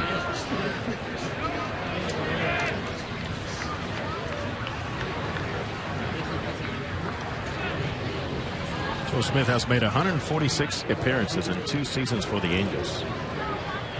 He just gets the ball, gets the job done. Pitch in there for a strike. Also a terrier pitcher that, he really has saved the ball club a couple times when a closer has gone south on performance, or a closer has gone down because of an injury. Did it with Ernesto Frieri, was totally ineffective, and then last season when Houston streak went down. Pitch in there for a strike. Joe's earned run average nearly doubled last year. It was 1.81 in 2014, and then 3.58 last year. That earned run average is certainly acceptable. The pitch on its way, lifted into center field. Mike Trout looking up and making the grab on that one. Crawford is retired. Brown will stay at first base. That's the first out. Also, we know how diligent Ron Renicky is as a third base coach, how diligent he and Dino are with positioning. Ron had just moved Mike Trout to shade Crawford over towards left center field right before that pitch. That's the understanding of a hitter's pattern.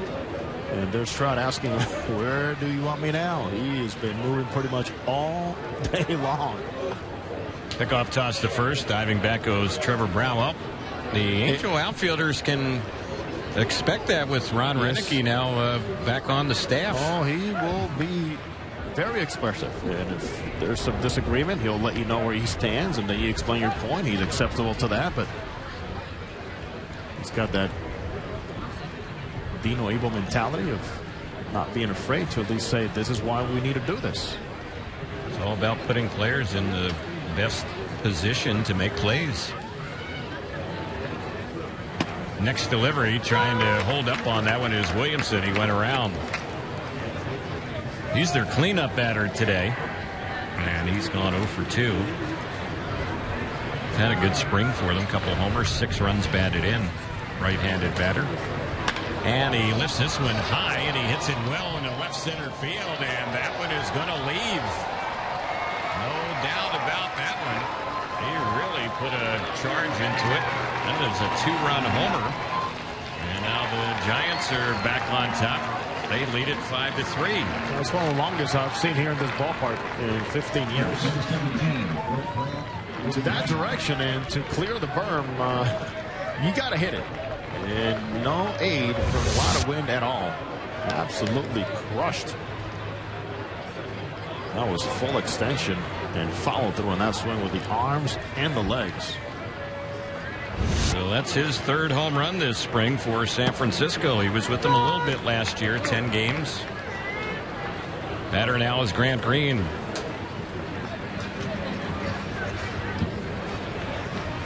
Green's flied out a couple of times in today's action and takes that pitch for a called strike.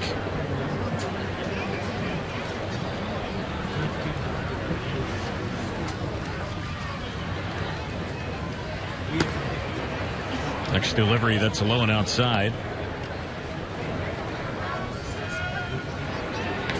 Mac Williamson, who just hit that home run, he was actually a very good high school pitcher. And the next Delivery, that's a little liner into center field. That's going to fall in for another hit. So Grant Green has a 1-out single. Joe Smith has faced 4 batters. 3 of them have had hits in the inning.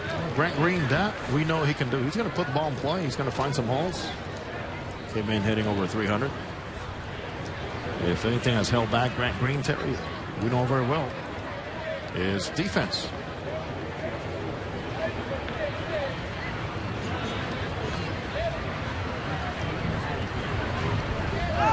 So Pena, the next batter, lifts a fly ball right near Cole Calhoun in fairly shallow right center. He'll gather that one in. That's the 2nd out. 2 away. Adrianza will be the next batter. In this ball game, the Giants had a 1-0 lead. The Angels went on top 2-1. Giants then took a 3-2 lead. Angels came back to tie it at 3.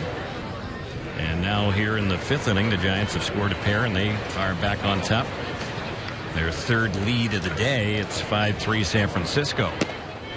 It's a called strike. No balls, 1 strike to count.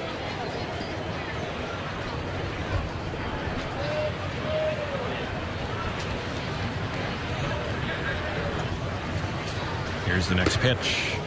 In there, right around the knees for a called strike. It's 0-2.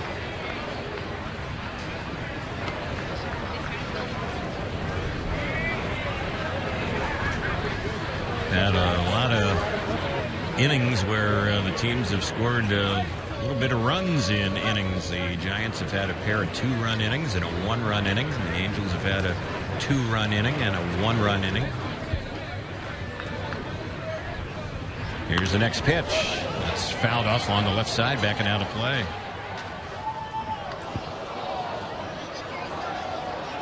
Oh, 0-2 the count. And don't forget, be a winner and play in the Gardens Casino New Omaha Progressive Jackpot. Visit thegardenscasino.com for more info, and please play responsibly. Peyton Manning. Here's the 0-2. That is a called 3rd strike, and Adrianza knew it, struck him out looking. The inning is over. But in the inning, they do get a pair. 3 hits in the inning. The 2-run homer in the inning by Mac Williams in his 3rd of the spring. We're moving to the bottom of the 5th. 5-3 Giants on the Angels Baseball Radio Network and Fox Sports West.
New pitcher for the San Francisco Giants is Ricky Romero, former Toronto Blue Jays starter. Roosevelt High School, L.A. native, and Cal State Fullerton, where he pitched collegiately. And the first delivery, that one on Escobar, is high and away, 1-0. Romero's had one appearance this spring. It was a week ago, it was last Saturday, and he worked an inning and 2/3 of scoreless baseball against Texas. It's just good to see him back on a diamond. It has been quite a struggle when his comeback from injuries.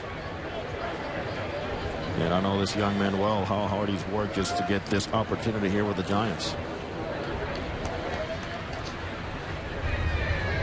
Romero, for back-to-back seasons, 2011 and 2012, was the opening day starting pitcher for the Toronto Blue Jays. 15-11 with Toronto as recently as 2011, and his ERA was under 3 that year in the big leagues. And here is ball 4, a 4-pitch walk on Escobar. The numbers on Peavy, their starter, he went 4, gave up 5 hits, 3 runs earned, 2 walks, 1 strikeout, and gave up a home run to Albert Pujols. You know, Peavy went out there and stuck it out. Nice finish to his outing. One which looked like it's going to be worse than what the numbers show so far. And the way he finished it off. So here's Nava. He'll turn around and bat right-handed against the lefty Romero, and here's the pitch. That's a little high and outside.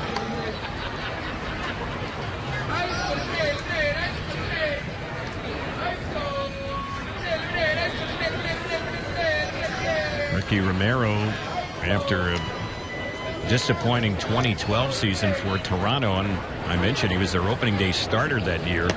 The next year, he goes from being an opening day starter in the majors back to A-ball in 2013. That's where he began the season. Just couldn't find it. Beyond the injuries, Terry, he was just getting pounded every time he took them out. Couldn't find the arm slot. Had trouble just controlling the baseball.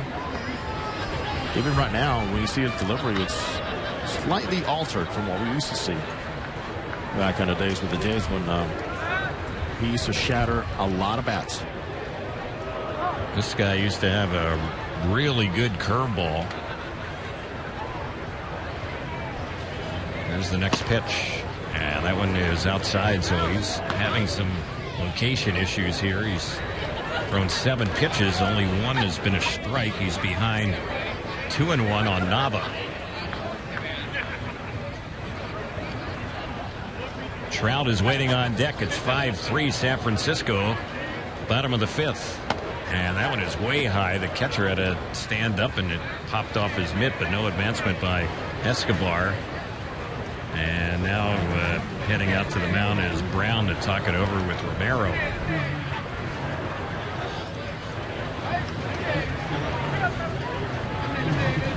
And because of his early success in the big leagues, he won 27 games his first 2 seasons. He was quickly, Terry, rewarded with a long-term deal.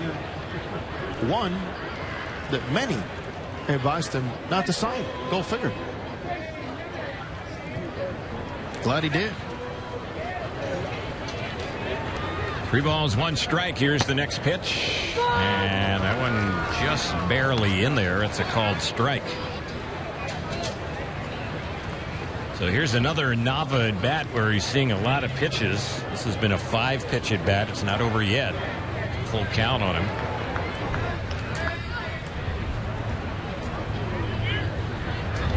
We'll see what gives on the 3-2. And before we do, a toss to first base, and Escobar back. Former teammates with the Jays, Escobar and Romero.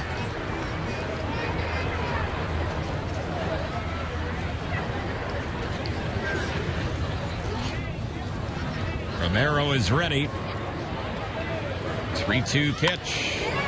Pop into shallow left. That'll drop in for a base hit. Escobar's going to gamble, go for third. The throw is cut off by the shortstop, Adrianza. So the Angels have him at the corners, and here comes Trout. Well, that's one aspect we're talking about with Yunel Escobar, where he can get better. He'll get a lot of help and assistance here with the Angels on aggressive base running. Slight hesitation around second base, but once he turned it on, he was there safely. Yeah, got to keep going. Made it to third base where he should have been. There's somebody out on the bench just pointing out to him.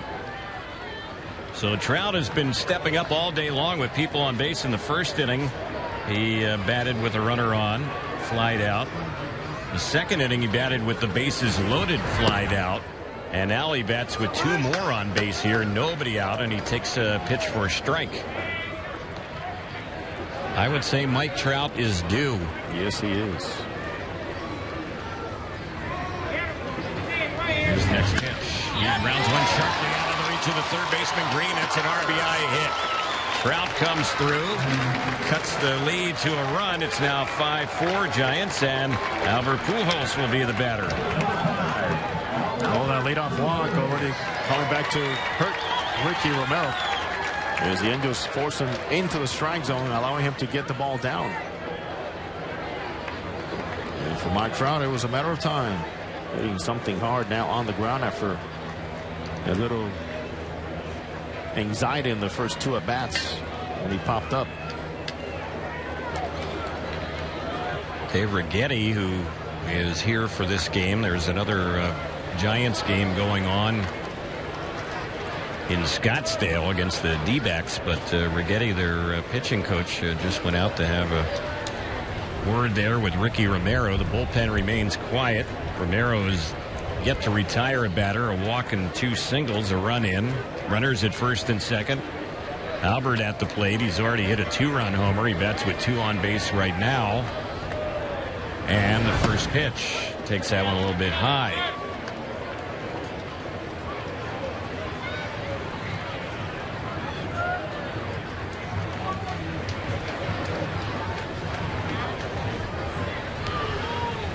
Romero's next delivery, and that one is swung at and missed. He was able to get that changeup over. Got Albert spreading that zone way ahead. Ricky at one point really was a specialist in getting some double plays. He induced into as many as 30 ground ball double plays in 2009. Then he had years of 25, 28, and 22. There's one that's way low and outside.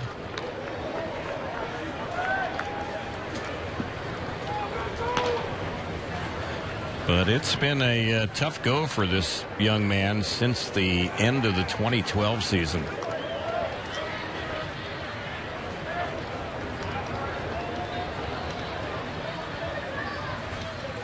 Left-hander set. 2-1 pitch. Albert lifts a high fly ball deep into left center field. Chasing is Blanco. He will make the catch on the warning track. Tagging at second base, and easily moving on to third will be Nava on the deep flyout.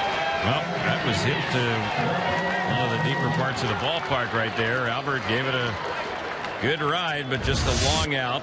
Does advance the lead runner, and here's Cole Calhoun. Albert immediately goes out there, and he's leaving the field, heading to the dugout, just gesturing with a left hand, perhaps something that would just tick off on that swing where that ball did not leave the ballpark.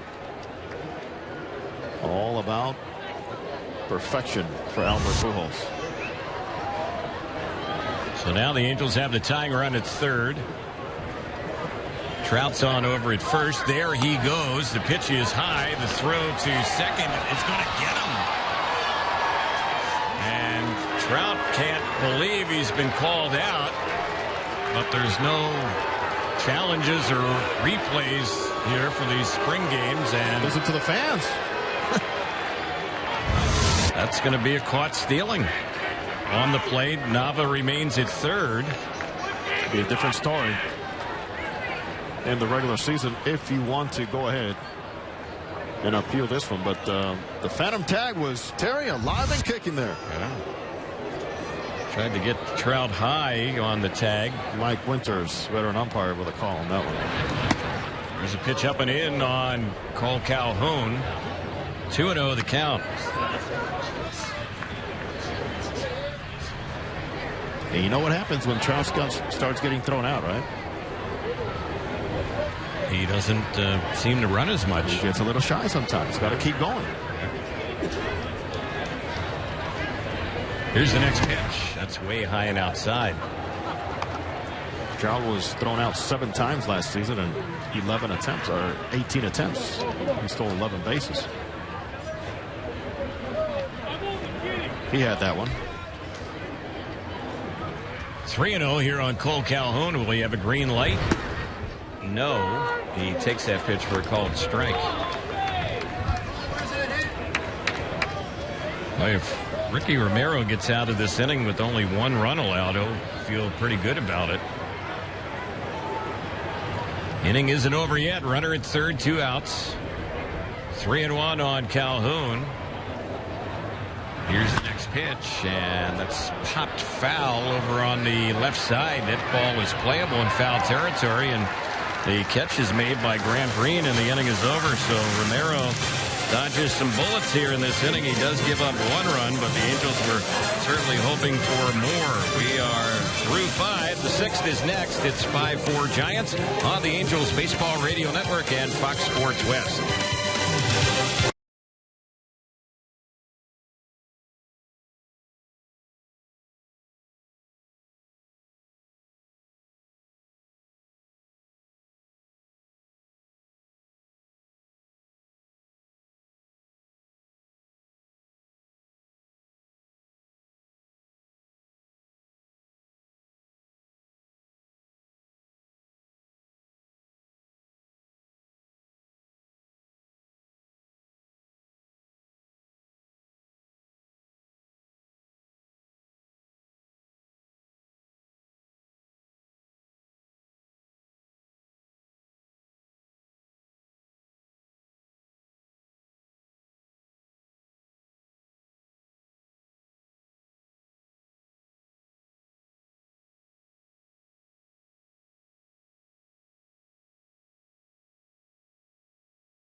Number 50, Ryan Wallace.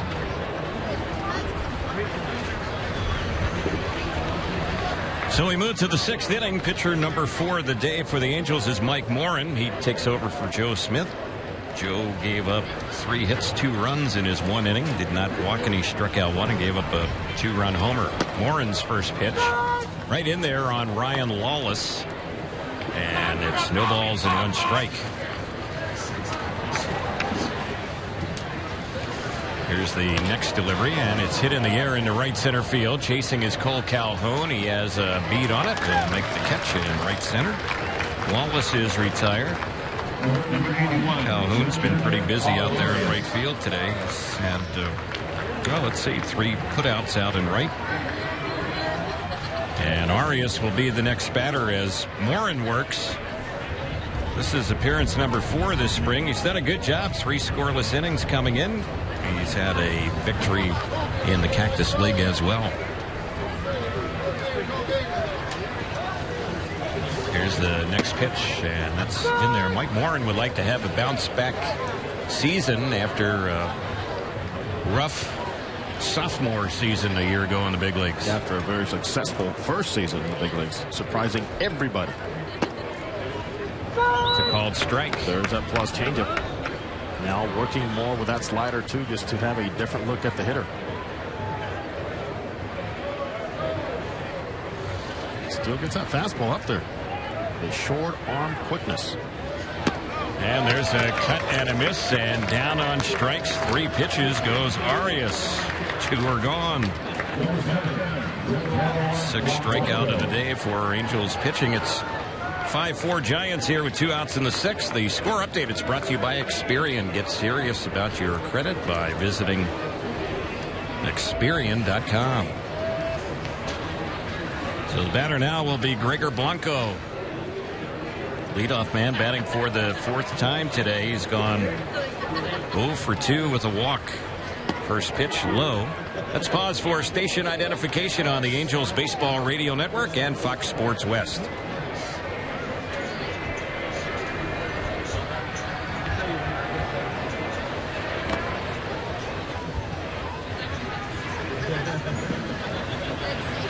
Terry Smith, Jose Mota, and Darren Chan, our producer-engineer, with you on this Saturday. 5-4 Giants. It counts 2 balls, no strikes on Blanco.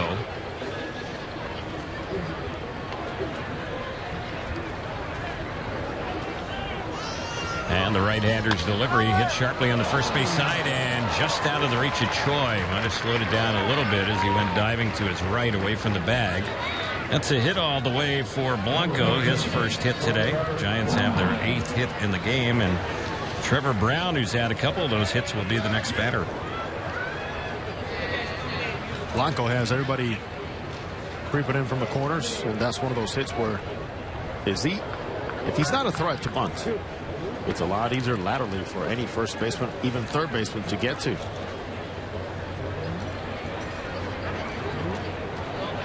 So right-hander against right-hander as Morin is ready to come in with the first one on Brown. And the pitch called strike. Big crowd here today. Standing room only, it appears, and we should be getting the official attendance shortly.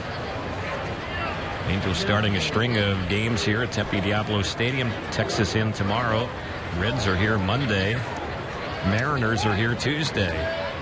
There's a toss over to first. Back goes Blanco, who will run. Terry, at some point, we've got to start pulling for the Baltimore Orioles to get a win. They start off their spring 0-10. They're in the Florida Grapefruit League. Yeah, that's a rough go right there. I mean, the games are exhibition games, but you want to provide some hope. Your at some point. Fan base might be wondering in Baltimore, hey, what the heck's going on with our club? We thought we were going to be pretty good. Orioles were pretty busy in the offseason. As a team that should hit a lot of home runs, but also there's going to be quite a few whiffs. 2-strike pitch, and it's waiting at him. Mitch struck him out. Good inning for Moore, and he's had a good spring so far. There are strikeouts here against the Giants in the 6th, so the bottom of the inning is up next. And right now it's 5-4 San Francisco on the Angels Baseball Radio Network and Fox Sports West.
Angels set to bat as we go to the bottom of the 6th inning.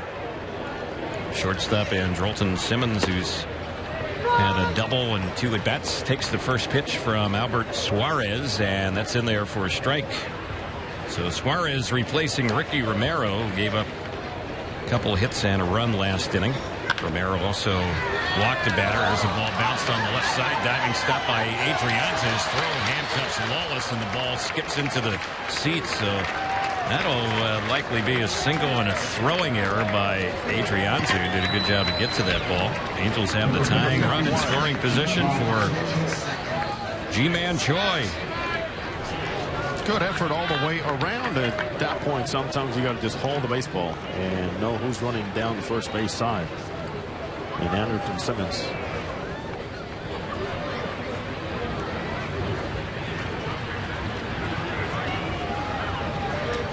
Looks like we have a new catcher in the game for the Giants. That is Tyler Ross, number 78. And there's a new center fielder as well. There's one that's low and inside. Here's a name I had never seen before, Terry, but ready? I know what the last name is. It's Fargas. First name is Joneshui. We have to spell that out for you. There's the pitch on Choi. High fly ball that's lifted into left center, and Fargas, we were just talking about him, makes the catch. Tagging at second and hustling on to third base on that fly ball deep enough is Simmons. Good aggressive base running right there. So 1 out, runner at third, the tying run. Carlos Perez will be the batter. G-Man gets the job done as Joneshui makes the catch. It's Johneshwy.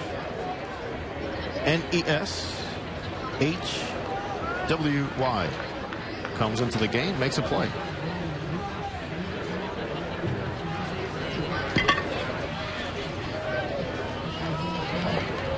They brought the infield in as Perez swings and fouls that one back behind the plate.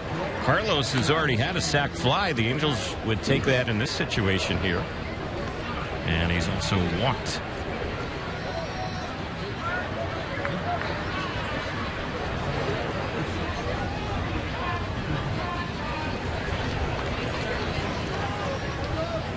Suarez delivers. And that's low and outside. Suarez is from Venezuela. Fastball, curve, and changeup. He spent 7 years in the Tampa Bay organization. And he was in the Angels system a year ago. Here's when it's fouled back behind the plate. Albert Suarez.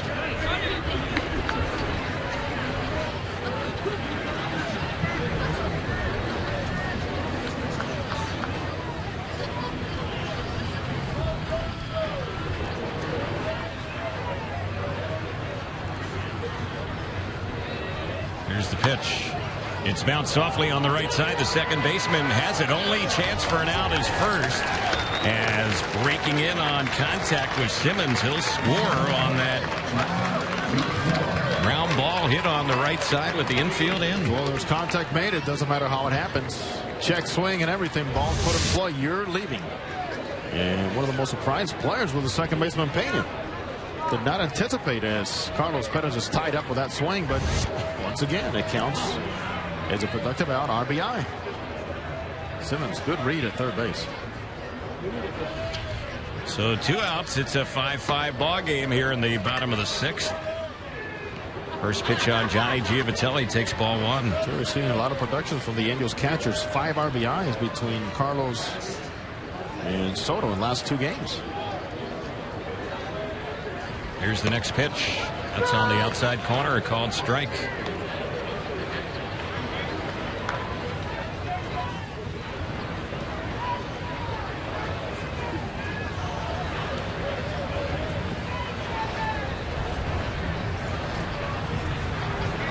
Here's the next delivery.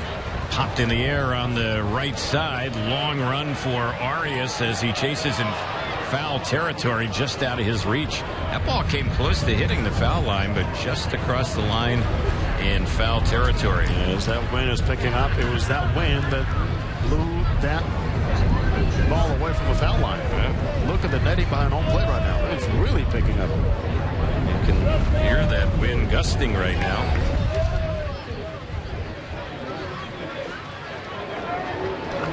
So Giovitella has gotten his bat and is heading back to the batter's box here.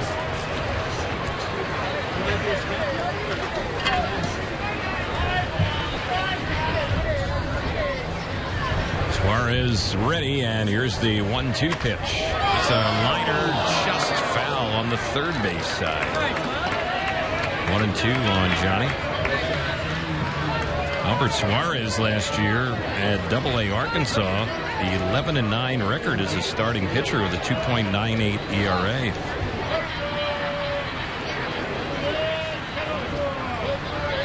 He was a free agent, signed a minor league deal with the Giants. And here's the next pitch. That's lined in the left hand. That's going to fall in front of Williamson for a base hit. Giovitella's second hit of the day. 2-out single. And it looks like we're going to have a pinch hitter for Yunel Escobar. Johnny gets it done again. Nick Buss will be the batter. So look for the Angels to be making some changes in the field when we get to the 7th inning.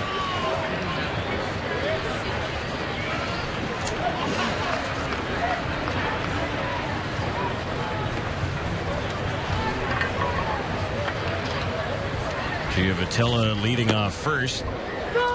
And the pitch is in there for a strike on Buss, who's had a good spring at the plate. 7 for 13. Angels have another pinch hitter waiting on deck, and that looks like Todd Cunningham. Buss has 2 doubles, a triple, 4 RBI. 0-1 is the count. Nick Buss, left-handed batter at the plate. Buss, a product of USC. Former Dodger. Played with the Dodgers briefly in 2013. He was in the D-backs organization last year. They call him Chili. Chili Buss? That's right, they do. Do you know why? Not exactly sure the reason why, but that's his nickname. Here's the pitch a little bit low on Chili. And it's 1 ball, 1 strike.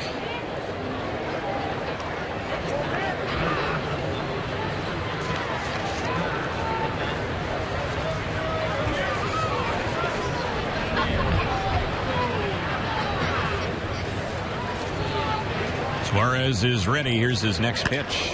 That's lifted down the left field side, tight to the line, and boy, that one dropped foul. There have been a few of them here in this inning that have just been a foot or two foul down the left side and down the right side. Well, this one, the wind almost brought in to fair territory as it continues to blow fairly hard across the diamond from left to right. When we talk about Nick Buss, he's out of Clinton Township, Michigan. You mentioned USC. He also went to San Diego Mesa College. Originally an 8th rounder by the Dodgers back in 2008. There goes Giovitella. Next one on Buss. This is popped in the air. Shallow left field. It's a long run for the left fielder, and Williamson unable to come in and make the catch. Giovitella was running on the pitch, ends up at third. Another hit for Nick Buss. He's had 8 hits in 14 times up this spring. That's pretty much hit him where they're not. So the inning continues. Angels have tied the game up in this inning. That happened earlier on the ground out by Perez, which brought in Simmons. Even with the drawn-in infield, the contact play worked. And now with runners at the corners, Cunningham will bat for Nava. Nava had a 1-for-2 ball game. Suarez ready. Here's the pitch. There's a bunt, but it's foul. So bunting with 2 outs. Trying to catch him sleeping maybe. was Cunningham, and it's 0-1. It was this group right here. They did it yesterday for the Angels against the Dodgers. The last 2 innings scoring 5 runs. Suarez, the only time that he pitched for the Giants, that was a game last Saturday, and he got knocked around by the Texas Rangers. Gave up 5 hits in an inning and a third, 4 runs. Runner at first goes, and that's a pitch that's tipped foul into the mid of the catcher. Terry, I hope the secret weapons here. David Fletcher. He can make a difference again today. He did yesterday. He sure did. Runners now at first and second. Be a stolen base for Buss, who's now at second. 0-2 is the count.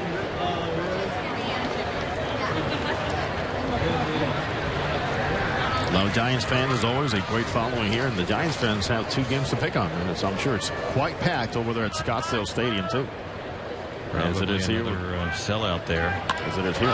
Next delivery, that's going to fall into left field. That's going to be a base hit. A run will score. Another's coming home, and that is a 2-out, 2-run single for Cunningham, and the Angels are back on top. It's 7-5. Just getting the job done. Guys coming off the bench, staying ready, and providing Mike Scioscia so many more options.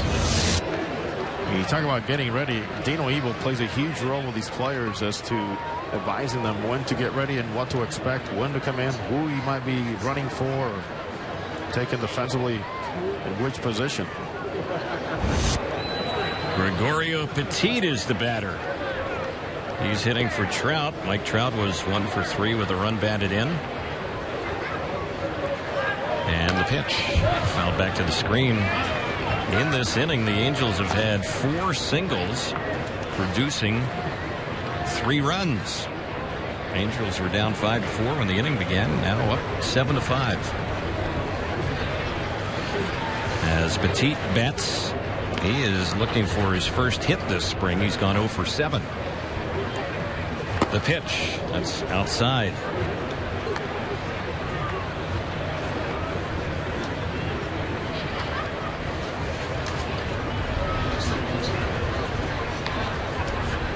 Looks like the Giants are going to get some more action in their bullpen.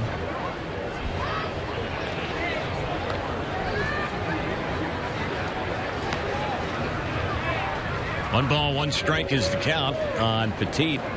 Kyle Kubica is waiting on deck.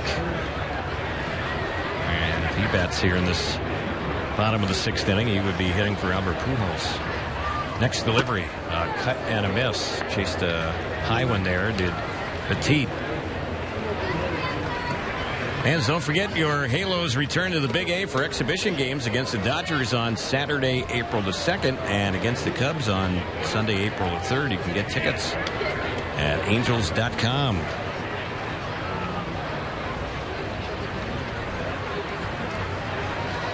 Here's the 2-strike pitch, and there's a swing and a miss, and down on strikes goes Petit. That's how the inning will end. But a good inning for the Angels, who score 3 and take a 7-5 lead to the 7th here on the Angels Baseball Radio Network and Fox Sports West.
Fellas, don't forget, if you have a group of 20 or more interested in experiencing Angels baseball, receive group ticket pricing for as low as $6 per seat. Visit angels.com/groups. So the Angels have made a boatload of changes. Al Albuquerque is the new Angel pitcher. And his next delivery there is a cut and a miss, and the count is 0-2. It's like Ricky Opressa is the batter. And he is hitting out of Brandon Crawford's number 3 spot. Crawford was 1 for 2 with a run batted in. There's a fly ball foul down the left side out of play. So it's number 97. Invited minor leaguer Ricky Oropesa. And the next pitch on him, that is a called third strike.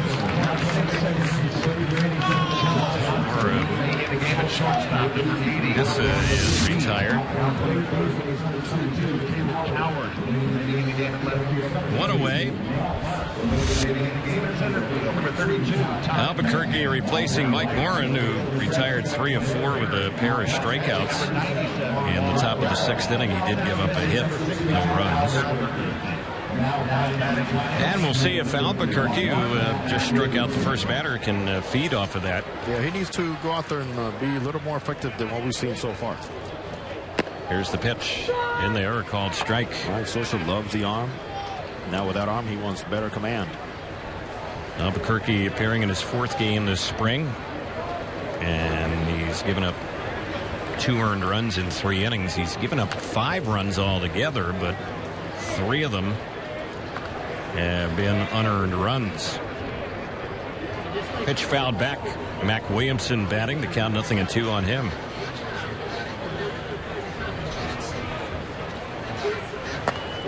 And the next pitch, did he go around on that? No. Holding up is Williamson. Borderline pitch there. New catcher is Juan Gratterall. Sherman Johnson is the new second baseman. The Angels have a new third baseman. That's Caleb Cowart, and a new shortstop, Gregorio Petit. There's the next pitch, low. And in the outfield, that's a new look as well. Nick Buss stays in the game. He's in left. Todd Hunt Cunningham stays in, and he's in center. Quentin Berry is the new right fielder. And the battery is Albuquerque and Gratterall.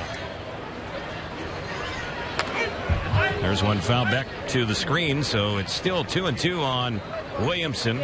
Well, good to see Albuquerque way more aggressive in that zone.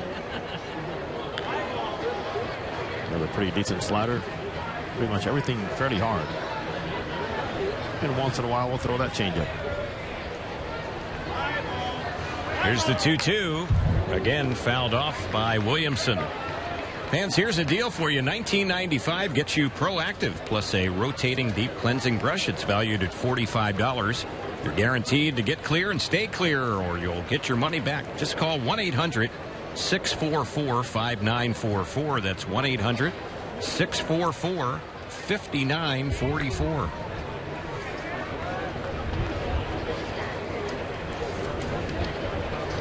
Former Detroit Tiger Al Albuquerque now with the Angels delivers, and that's a called third strike, and Williamson is out looking. So Albuquerque's come in. He struck out the first 2 on called third strikes. 2 are away in the 7th. Certainly looks a little more in control and in sync with his direction towards home plate. You can see the fastball. In command, hitting the spots, and with a little extra life there.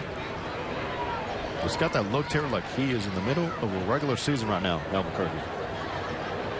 Here's his pitch. Fly ball lifted by Green into right center field. That ball's hit well in right center. It'll split the outfielders, and it lands out by the wall, stopping at second with a 2-out opposite field double. His second hit of the game is the former Angel Grant Green. Green have been 0 for 2, first 2 at bats, then a single up the middle against Joe Smith. Back in the 5th, now with this long double. He's dropping that barrel against Albuquerque, deep to right center field. So here's Ramiro Pena.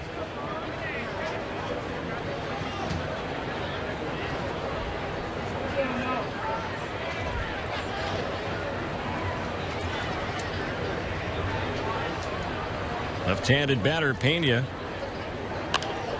goes after the pitch and fouls it off. Pena, a switch hitter by trade as he swings left against the right-hander Al Albuquerque. Well, one thing coming into this ball game, the Angels have not won back-to-back games so far in the Cactus League. Chance to do that here today. Angels won yesterday against the Dodgers. Had a nice comeback in that one.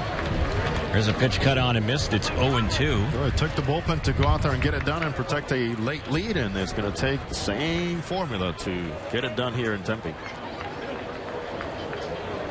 As the Angels get ready for the Texas Rangers tomorrow. Here's the pitch. That's fouled off on the left side, backing out of play. AL West champions. What a job by Jeff Bannister, huh? Yeah, and is Prince Fielder back with them now? I heard he was having a problem. They're saying, I guess it might be sleep apnea. Yeah. Could not have a last report on that, but hopefully it all turned out fine for Prince. Big part of why they did so well.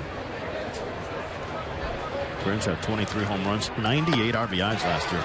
There's a cut and a miss, and how about that?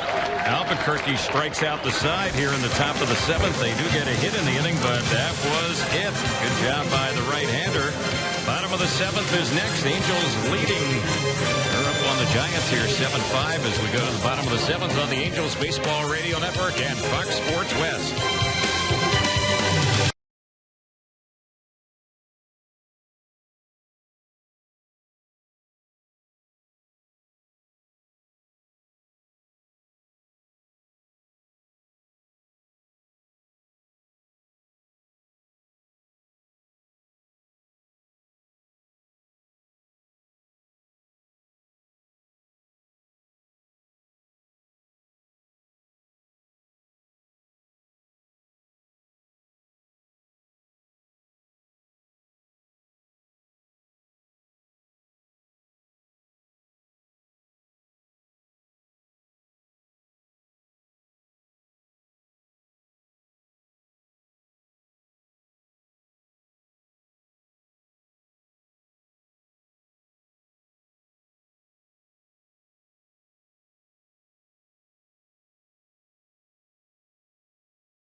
Several changes here for the Giants as we go to the bottom of the 7th inning, including a new pitcher. So we'll get to that. The first batter up for the Angels will be Kyle Kubica, and he will bat for the first time. He's hitting out of Albert Pujols' cleanup spot. Kubica just 1 for 10 this spring with a run batted in, and the first pitch, that one is ball 1. It's 1 ball, no strikes. Good day for Albert. 1 for 3. A 2-run homer and a deep fly out to center field. Corey Guerin is the new pitcher, and his next delivery, that one misses for a ball. So Guerin replaces Suarez, who worked an inning, gave up 4 hits, 3 runs earned, no walks, 1 strikeouts.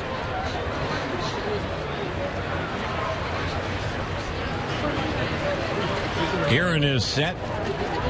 Here's the next pitch, in there for a strike.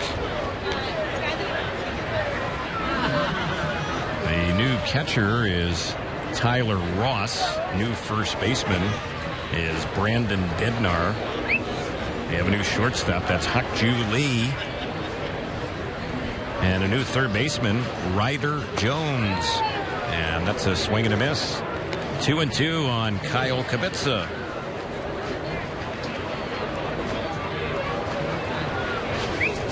It's like a new left fielder as well. Seth Harrison has taken over for Mac Williamson.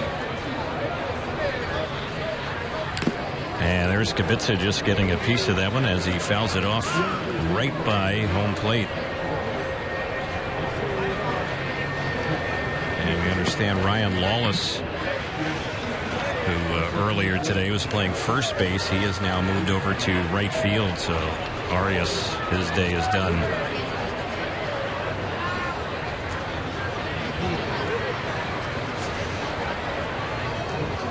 Here's the next pitch. Grounded sharply first base side. Fumbled by the new first baseman, Bednar. He flips to the pitcher who hustles over to cover Guerin, and they just nip Kubica. So they end up getting the out on Kyle Kubica. 3-1 first baseman and pitcher. It wasn't picture perfect, but they get the job done. There's one away. Yeah, even though there was a late start there around by Guerin, thinking that ball might get by into the outfield. He quickly recovered. He got himself watching the play. I think it's going to be an easy one if his first baseman gets it cleanly. But he shows some pretty good speed getting down that line. Here's Sherman Johnson set to bat.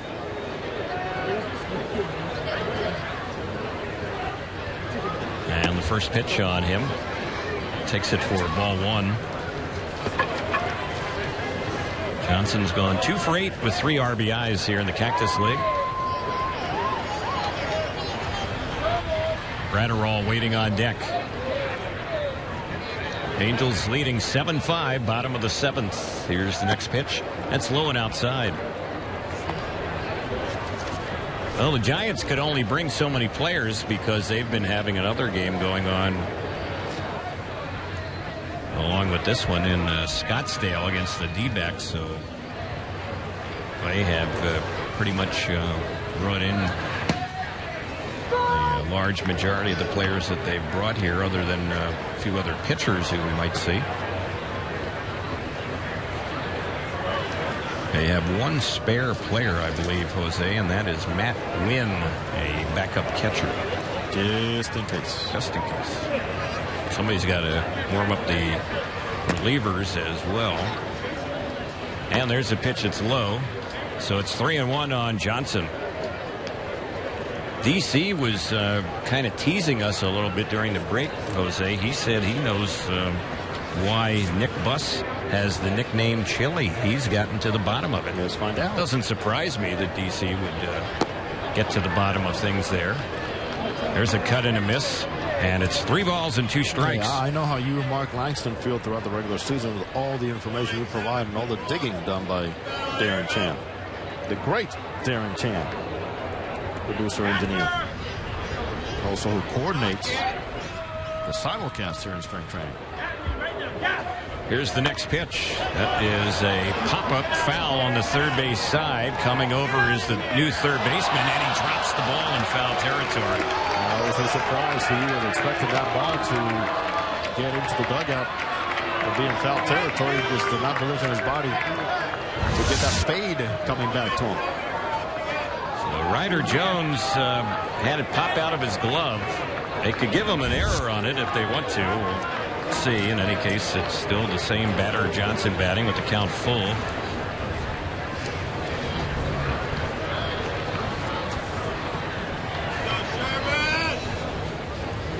Giants have already had 2 errors today, but we'll just say no play on that one, no error on that one.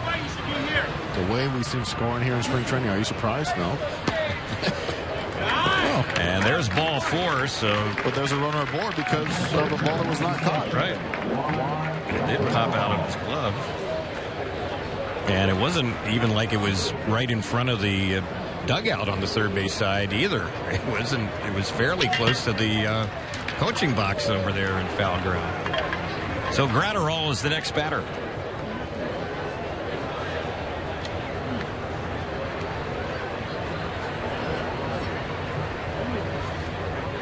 And in the times that he's been up at the plate, he's done a pretty good job for the Angels. 2 for 4 limited at bats, but he's made the most of them. Yes, he's shown the ability to drive the baseball. Strong wrists.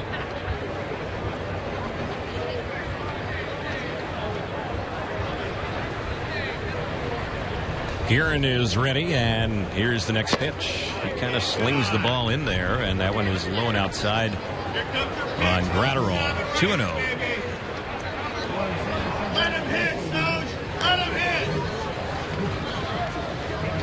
Gratterall looks like a catcher, doesn't he? Big man. Thick. Yeah. He's got that size and presence. There goes the runner, and the pitch, it is chopped foul right near home plate. 2-1 to count. He kind of has the look of a Jose Molina, doesn't he? Little Wilson Ramos in him.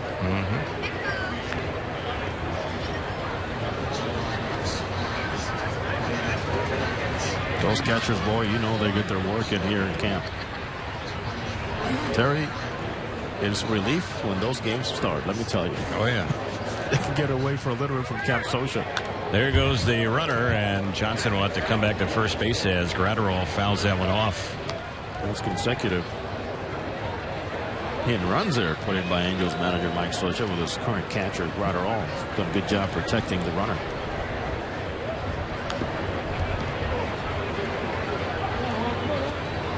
Arides Arcina moves over from third base to first base for this season, coaching for the Angels. Ron Renicky coaching third. Alfredo Griffin, infield coach. And he'll be on the bench for Mike Socha. Steve Solis, now player information coach, former Angels bullpen coach. As the Angels welcome Scott Radinsky, now is their bullpen coach. Former big league reliever. And again, a toss over to first base. Diving back to the bag goes the base runner Sherman Johnson. Johnson has good speed. Threat to go. Angels have 7 runs on 11 hits. Giants 5 runs on 9 hits. In the bottom of the 7th, 1 out, 1 on. There goes the runner Johnson. The pitch is a ball. Throw down to second. He is safe. Stolen base.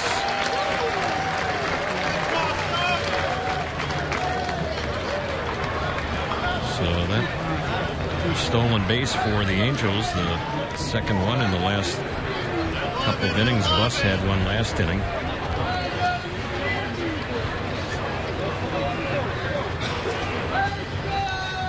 Full count on Gratterall. The G-Man is waiting on deck. G-Man Choi. G-Man's ready. G-Man has a very good chance to be in this roster.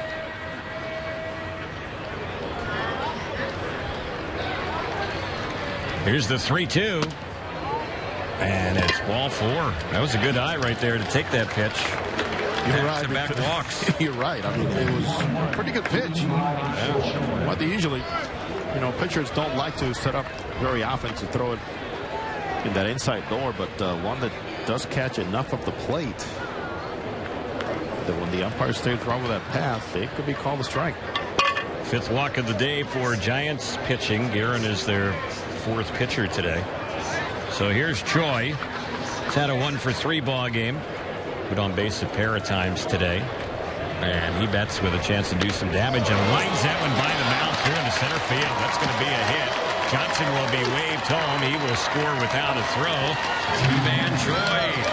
Couple hits for him today and a run batted in. Angels add on. It's 8-5. RBI number 6 in the spring for G-Man. Goes right up the middle. And as I was saying, he's a Rule 5 pick for the Angels. And he can provide a presence for the Angels off the bench. Now with his strict left-handed bat. So goodbye to switch hitting for G-Man. G-Man's been very popular here, Terry, too, with the Korean press has come over to cover him. Right. It's a rock star. Here's the next delivery. At the plate is Coward. He checks the swing, and if he ends up being with the Angels when the season begins, probably have some South Korean natives come to the Big A. Some that have moved to Southern California. I'm sure will take interest in his story. Always welcome to the Big A. Here's the next pitch, grounded on the right side. The second baseman goes to second for one. The relay to first. That's a double play. Pena, Lee, and Bednar combining to get 2 outs on that twin killing off the bat of Cowart. The inning is over, but the Angels come up with another run. Had just 1 hit, couple walks factor in as well. 8th inning is next. 8-5 Angels on the Angels Baseball Radio Network and Fox Sports West.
Angels bring in their 6th pitcher of the day, Javi Guerra.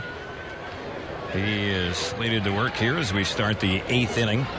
He replaces Al Albuquerque, who gave up 1 hit in a scoreless inning, and he struck out 3, did Albuquerque. And now Javi Guerra will take over. This is his 4th game this spring. He's worked 3 scoreless innings. Making a nice case for himself, as Billy Epler, Angels general manager, was sharing with us today before the game on those battles for that last spot out of that bullpen. So this is Lee at the plate, and he takes the first one for ball 1. Making a good case is Javi Guerra, also the Olis Guerra, Ramon Ramirez. See Yunieski Maya threw the ball very well, too. He's thrown 5 innings, scoreless. Here's one that's hit by the mound. A nice stop at short, and the throw by Petit will get Hak-Ju Lee for the first out. Excellent hop. Bouncer, you stay right with it. Use all that momentum to finish off the play. Hak-Ju Lee, we were talking about Ji-Man Choi for the Angels from South Korea, and Hak-Ju Lee from that country as well. Used to be in the Tampa Bay organization. Did Lee, who just grounded out.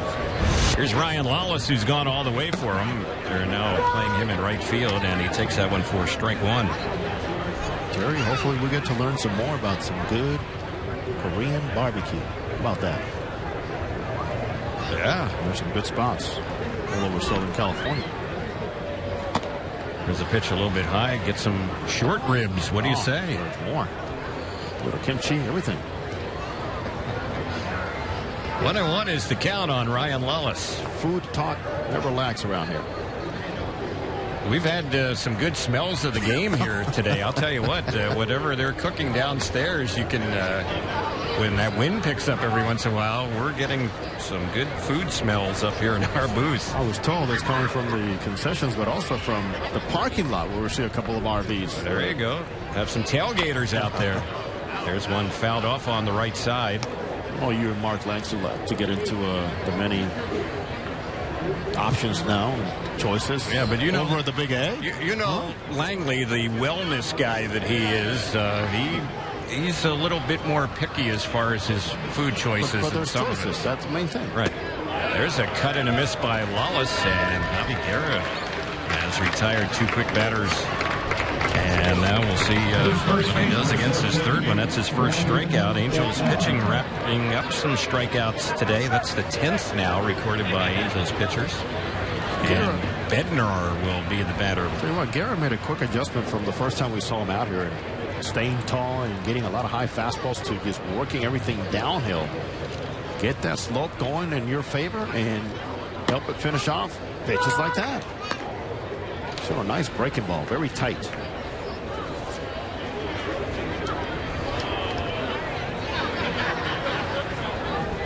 Guerra is set.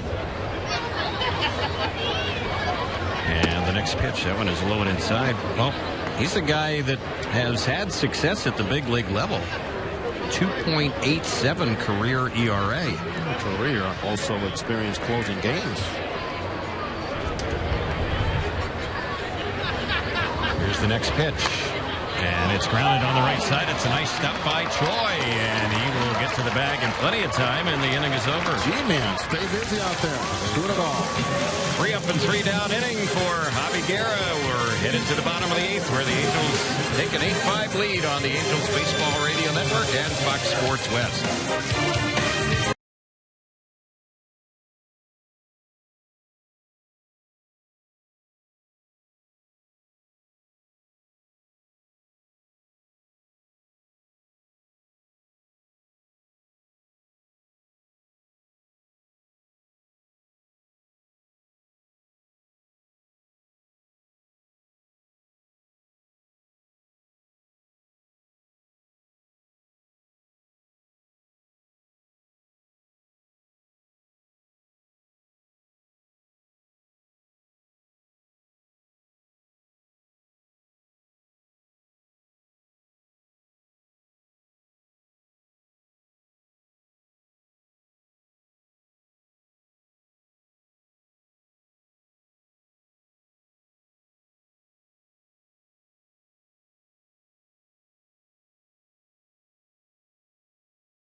It seems like they put a chili bowl over your head and cut around that.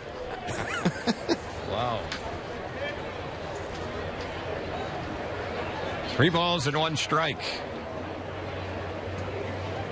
Contos with the next delivery. That's hit well into right center field. Chasing hard and jumping up is Wallace there, but he wasn't able to hold on to it. He almost made a great catch, and that's going to be another hit for Cunningham. He has a double. Well, that spot number 2 between Nava and Cunningham has been quite busy now, on base 4 times. Nava went 1 for 2 with a walk, and Cunningham a couple of RBIs already and a couple hits. So 2 outs. Here's Petit. And he's trying to get into the act, looking for his first hit this spring.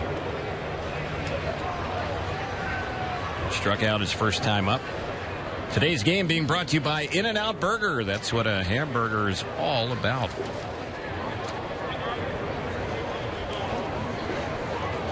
Here's the pitch from Contos, and that's low and outside.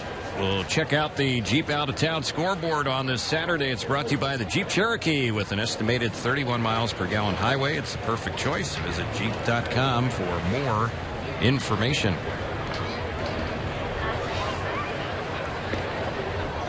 Here's the pitch, and that is up and in and misses ball 2. Around the Cactus League, one final. That was a D-back split squad shutting out Kansas City 3-0.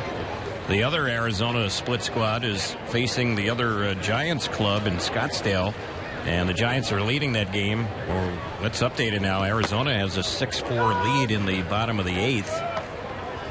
Cubs split squad has a 9-2 lead in the 8th inning. Dexter Fowler is homered for the Cubs. They're leading the White Sox. By the way, what do we know about the Orioles? The Orioles won today. Very nice. In the Grapefruit League, so they are 1-10. That was their first win this spring. That's fouled back to the screen by Petit, so he has the count 2-2. Milwaukee has a 7-6 lead in the 8th inning against Colorado. Arenado, his second home run for the Rockies. Texas, they've been scoring a lot of runs this spring, and they're up on the A's 13-4 in the 8th inning.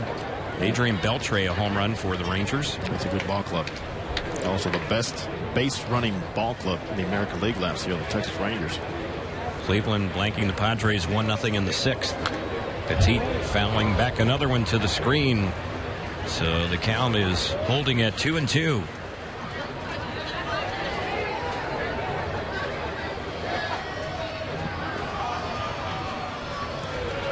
Hope to see their new left fielder with the Rangers here tomorrow. And Ian Desmond. Signed late, was a free agent.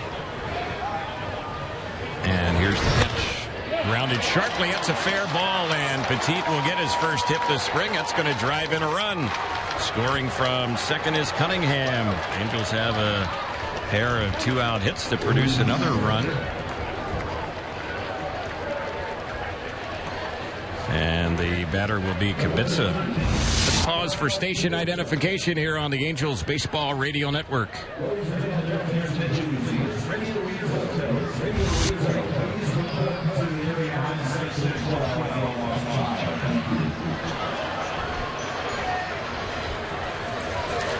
Jerry Smith, Jose Mota, and our producer engineer Darren Chan with you. 9-5 Angels here in the bottom of the 8th.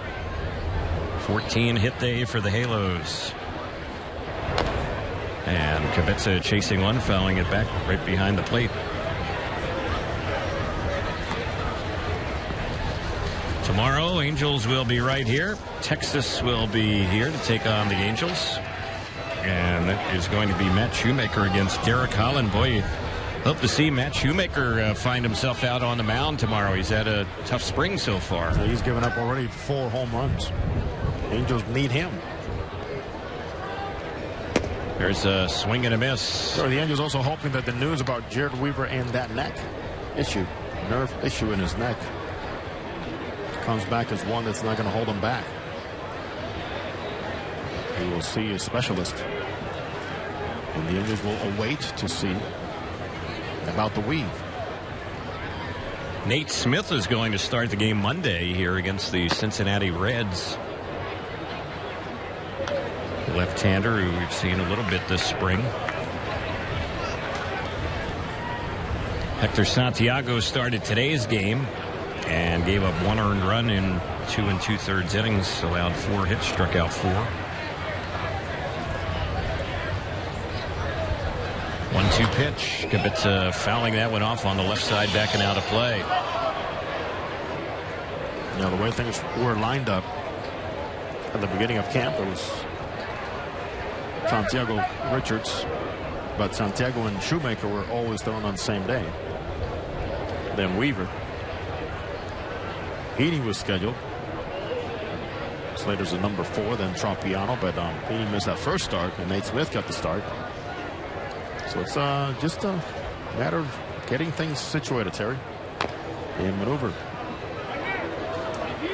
And in case you tuned a little late, C.J. Wilson was on the mound today and throwing a bullpen, as was Tyler Skaggs.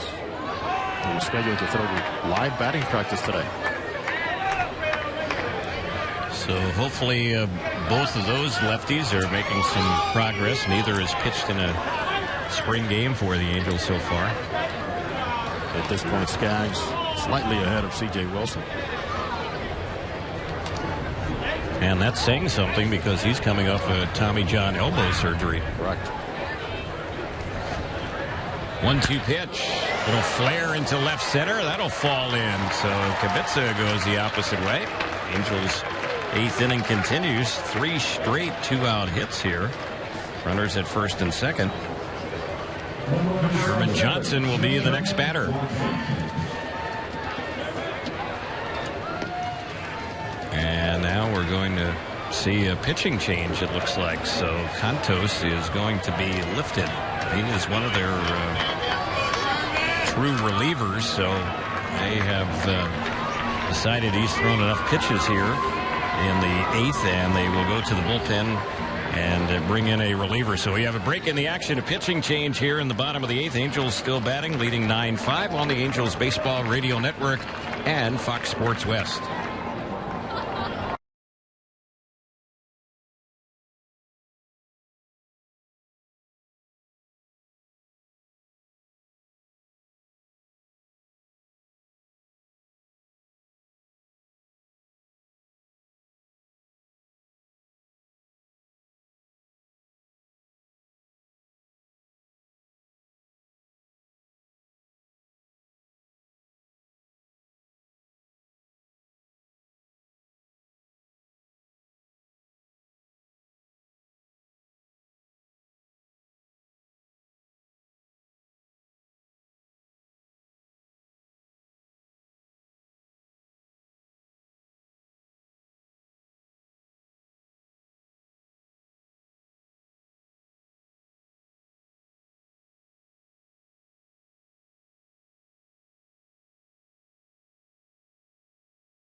Mike Broadway, a big right-hander from Paducah, Kentucky, goes about 6'5", is the new pitcher. And the first one on Johnson is low.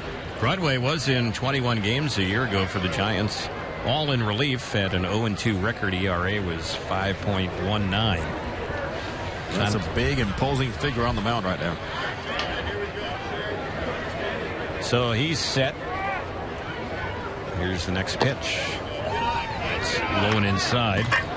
That's good basketball country there in Paducah, Kentucky. That's right.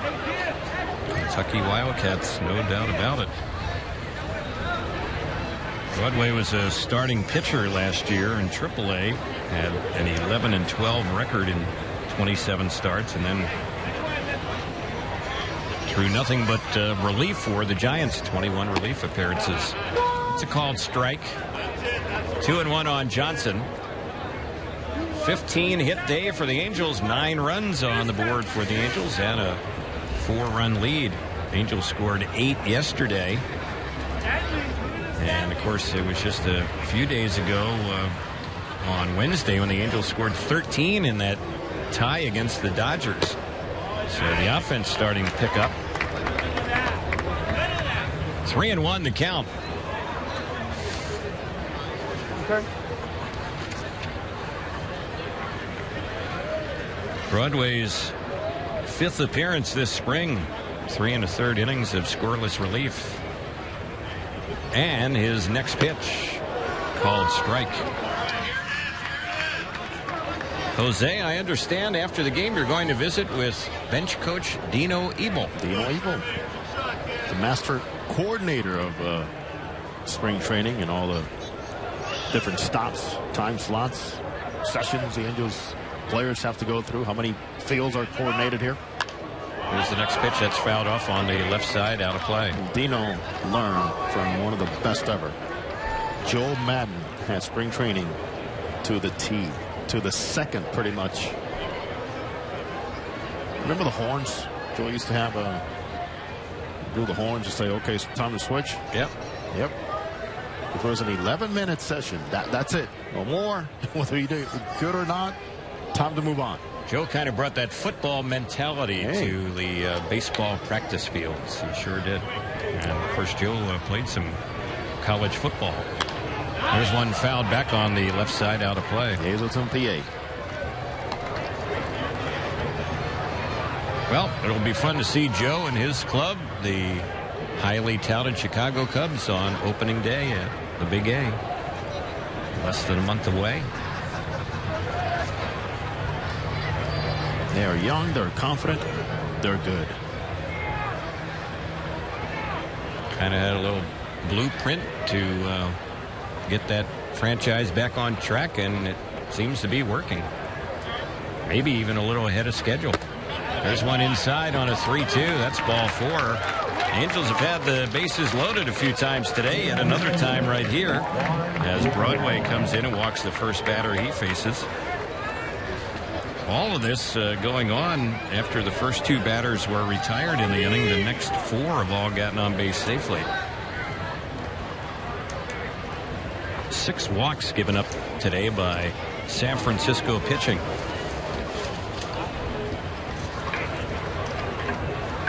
Here's Gratterall with runners everywhere.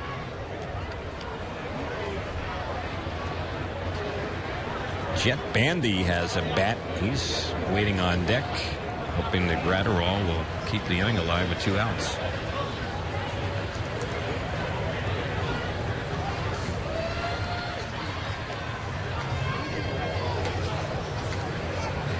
(9-5) Angels lead.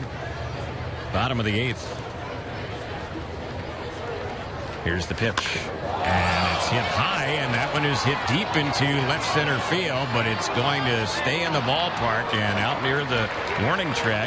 Seth Harrison, the new left fielder, will make the catch on that one, and that'll do it. So the Angels settle for 1 run here in the 8th on the 3 hits and a walk. Leave the bases loaded. We're headed to the 9th inning. It's Angels on top, 9-5 on the Angels Baseball Radio Network and Fox Sports West.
Here in the ninth inning, couple of changes for the Angels. One Guerra replaces the other.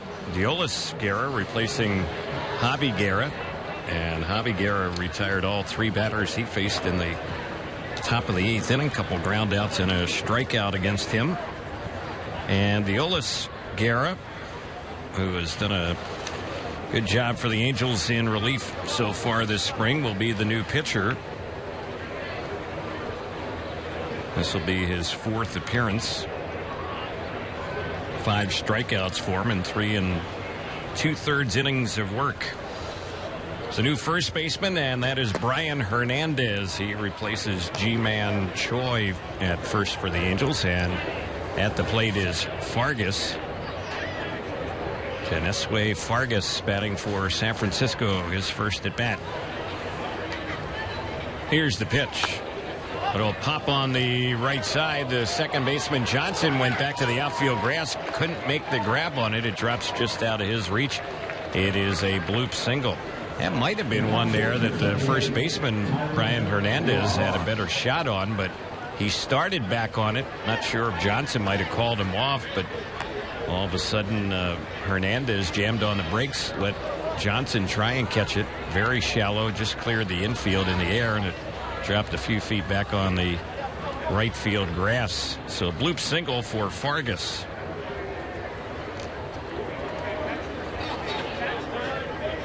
Base runner on.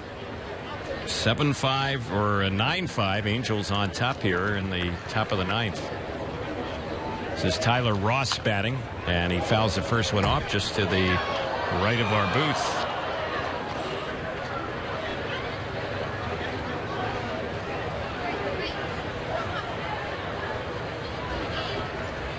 First time up today for the catcher Tyler Ross. It's hitting out a Trevor Brown spot. Brown had a 2-for-4 day, scored a couple runs. Here's the next pitch. Chopped foul on the third base side. Fan Spring Training Baseball is live with MLB.com at-bat app. Stay connected all spring with radio broadcasts, video highlights, stats, news, and more. Download MLB.com at-bat, the #1 app for live baseball on your smartphone or tablet. So 2 strikes here on Ross.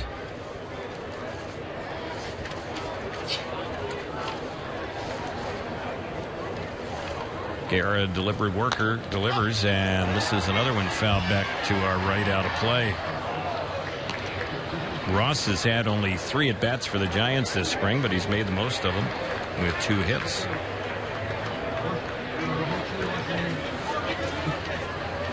Sellout crowd here this afternoon, 9,663. And that's the most we've had for a game here at Tempe Diablo Stadium so far this spring. There's a high fly ball lifted down the left field side, down in the left field corner in foul ground. Staying with it, making the catch is Nick Buss. Long out. So a foul out off the bat of Ross. And Oropesa will be the next batter. Since he came in, he is 0 for 1 with a strikeout.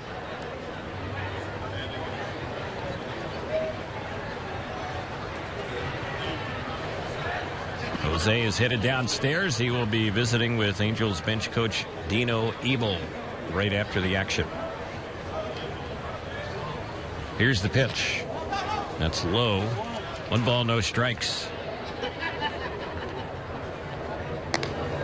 The Angels have had 15 hits this afternoon. The Giants have had 10. Angels, with the 9 runs, have also left 12 runners on base today.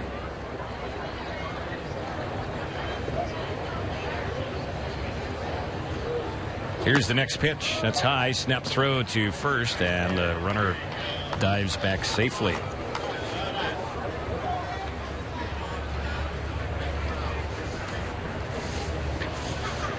And the Angels have a new first baseman, Brian Hernandez, over there.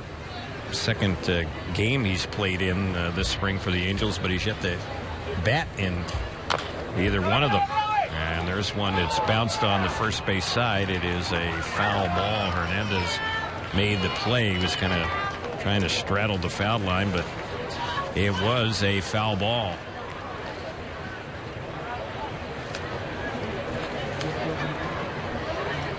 Mentioning Hernandez, he's from Van Nuys, lives in Sylmar, and went to UC Irvine. Played last year, Double-A Arkansas.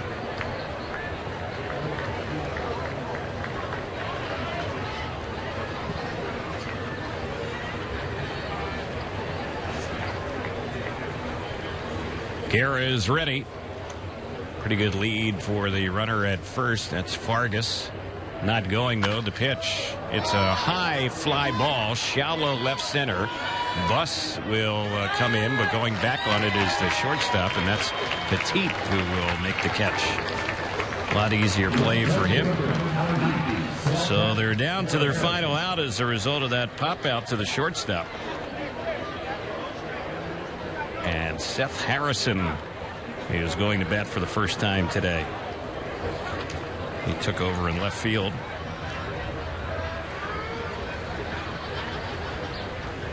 Right-handed batter Harrison.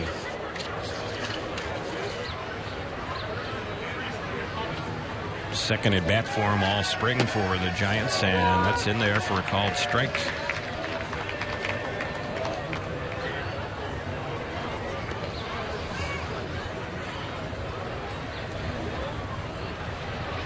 Teolis Guerra on the mound. Pitcher number 7 of the day for the Angels. Bright sunshine here at Tempe Diablo Stadium, although the shadows are starting to creep in, getting a little closer to the batter's circle, coming from behind the baseball diamond. Here's the pitch. Popped foul on the right side, backing out of play. So they're down to their final strike in the ball game. Want to remind you that MLB.TV Premium, everything you have come to expect and more. New low price in 2016. Watch every out-of-market game. All 30 teams live in true HD on over 400 supported devices. Blackout and other restrictions apply. Visit MLB.TV for details. Toss over to first, and Fargas gets back.